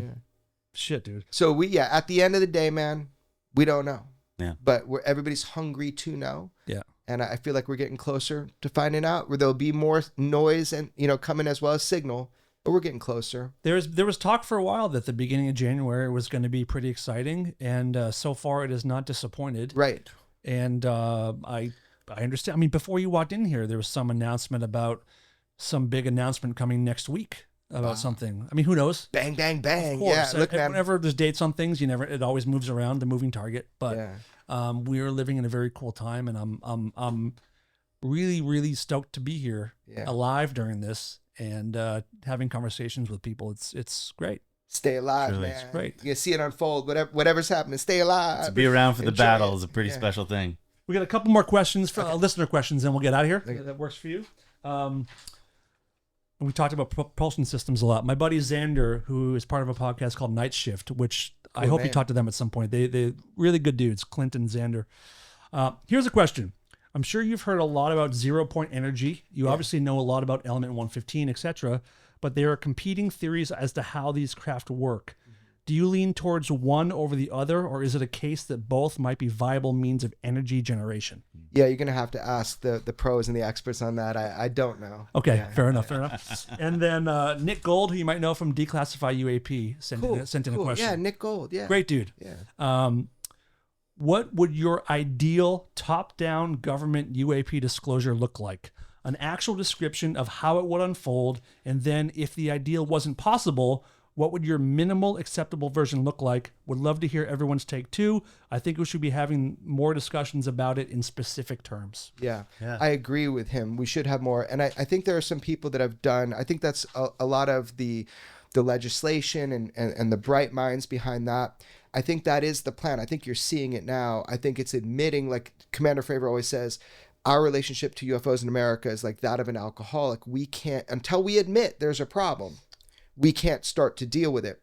I think we've now admitted it, right? That is what we've done. We have said there's UFOs are real. Now, where do we go from there? Well, that's what we're doing. So I think Nick Gold, who I think knows my older brother really well. Oh, nice. You're seeing it, and it's going to come from everybody participating in the conversation and in whatever form you have. So podcasts, journalism, philosophers, everybody, scientists, obviously, religious leaders. Sure. Yeah. I mean, that's the way it's going to happen from the top down.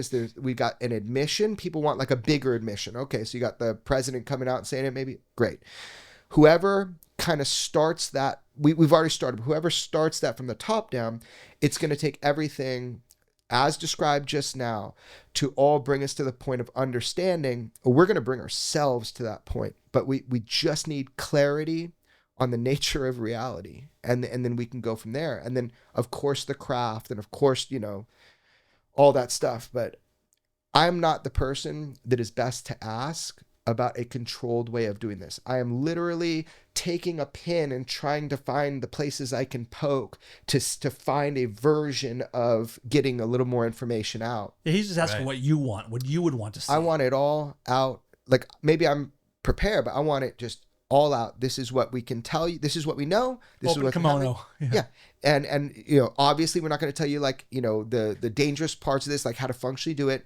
That is my thing. We can do this. We can talk about it. Let's get past it, because now we have to talk about the important implications of it, what it means to us. But we can't even begin that conversation until there's honesty, transparency, openness, and it's going to take everybody. It's going to take less arguing, less disparaging, less trying to attack people who are fighting towards the same goal. People need to work together.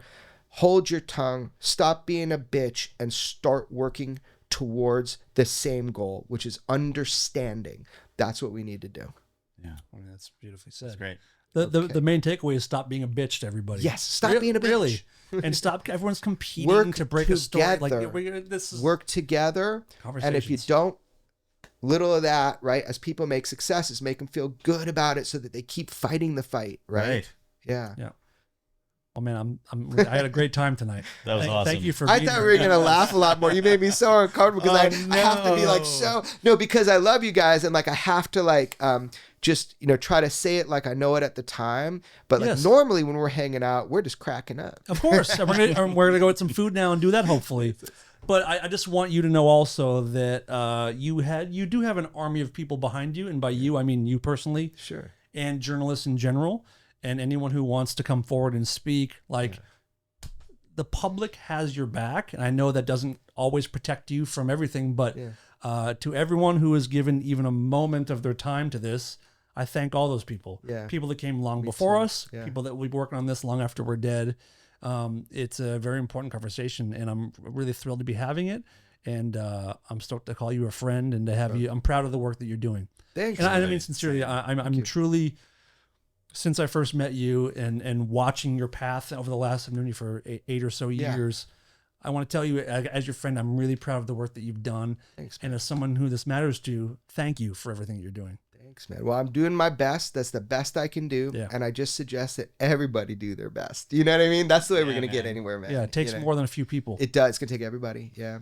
Well, thank you guys for listening and participating. Thank you for the listener questions. That was fun. And a lot coming up on Weaponized. You guys are decided to do a whole new season, which we're thrilled about. Yeah. I imagine that there's going to be some cool stories in there at some point. Yeah, we're going to try to get people's voices heard and their faces seen, and have people engage their experiences and stories directly. That's the whole thing. You have to bring people, pull them out of the woodwork. And I think Weaponized is going to be pretty fun. We still want to see episode 51. And me too. And are we ever going to see the full Jay Stratton segment? Gosh, you have to ask Jay. It's up to him. I don't know. That was that was a recording we did because he really wanted to throw down. He's doing a lot of. I think you're going to hear everything you need from Jay in his upcoming movie, right? So there's that movie that Dan Farah did with Jay Stratton and Lou Elizondo. It looks epic. And so I think you're going to get the goods, hopefully, as they start talking about that. I hope. But yeah, but will the video come out? I don't know. I don't think it's important right now. Okay. I think what's important is that he does it the way he thinks is right with how he's doing it. When's your next film? Well, this is an odd one. There's somebody who's been making a film on my kind of daily experience, but he goes all the way back to when I was a young kid doing martial athletics. Oh, cool. So that'll be neat. So I'm me making a film right now. I'm in a different mode with journalism. I'm trying to encourage firsthand whistleblowers to go public. And, you know, people that I've known durationally for many years, some of them many, many, many, many years. So I don't know, is this the climate where they come forward when everybody's like shitting on these whistleblowers coming forward? I don't know, but let's find out. We'll find out. That's my goal. Great. Yeah. Jeremy, thank you. Thank you, Dan. Can we Thanks do so the, much. can we do the weaponized sign off? Or we do Yeah, the yeah, fucking boom? What do we want to say? We are others from another mother. Will they let us stay? They're living here in front of us, below us, out to sea. When we engage, they disappear like we're the enemy. Boom. I get it. All right. Thanks. Right on. That was a good high five. Thanks. Thank you so much, Sweet. you guys.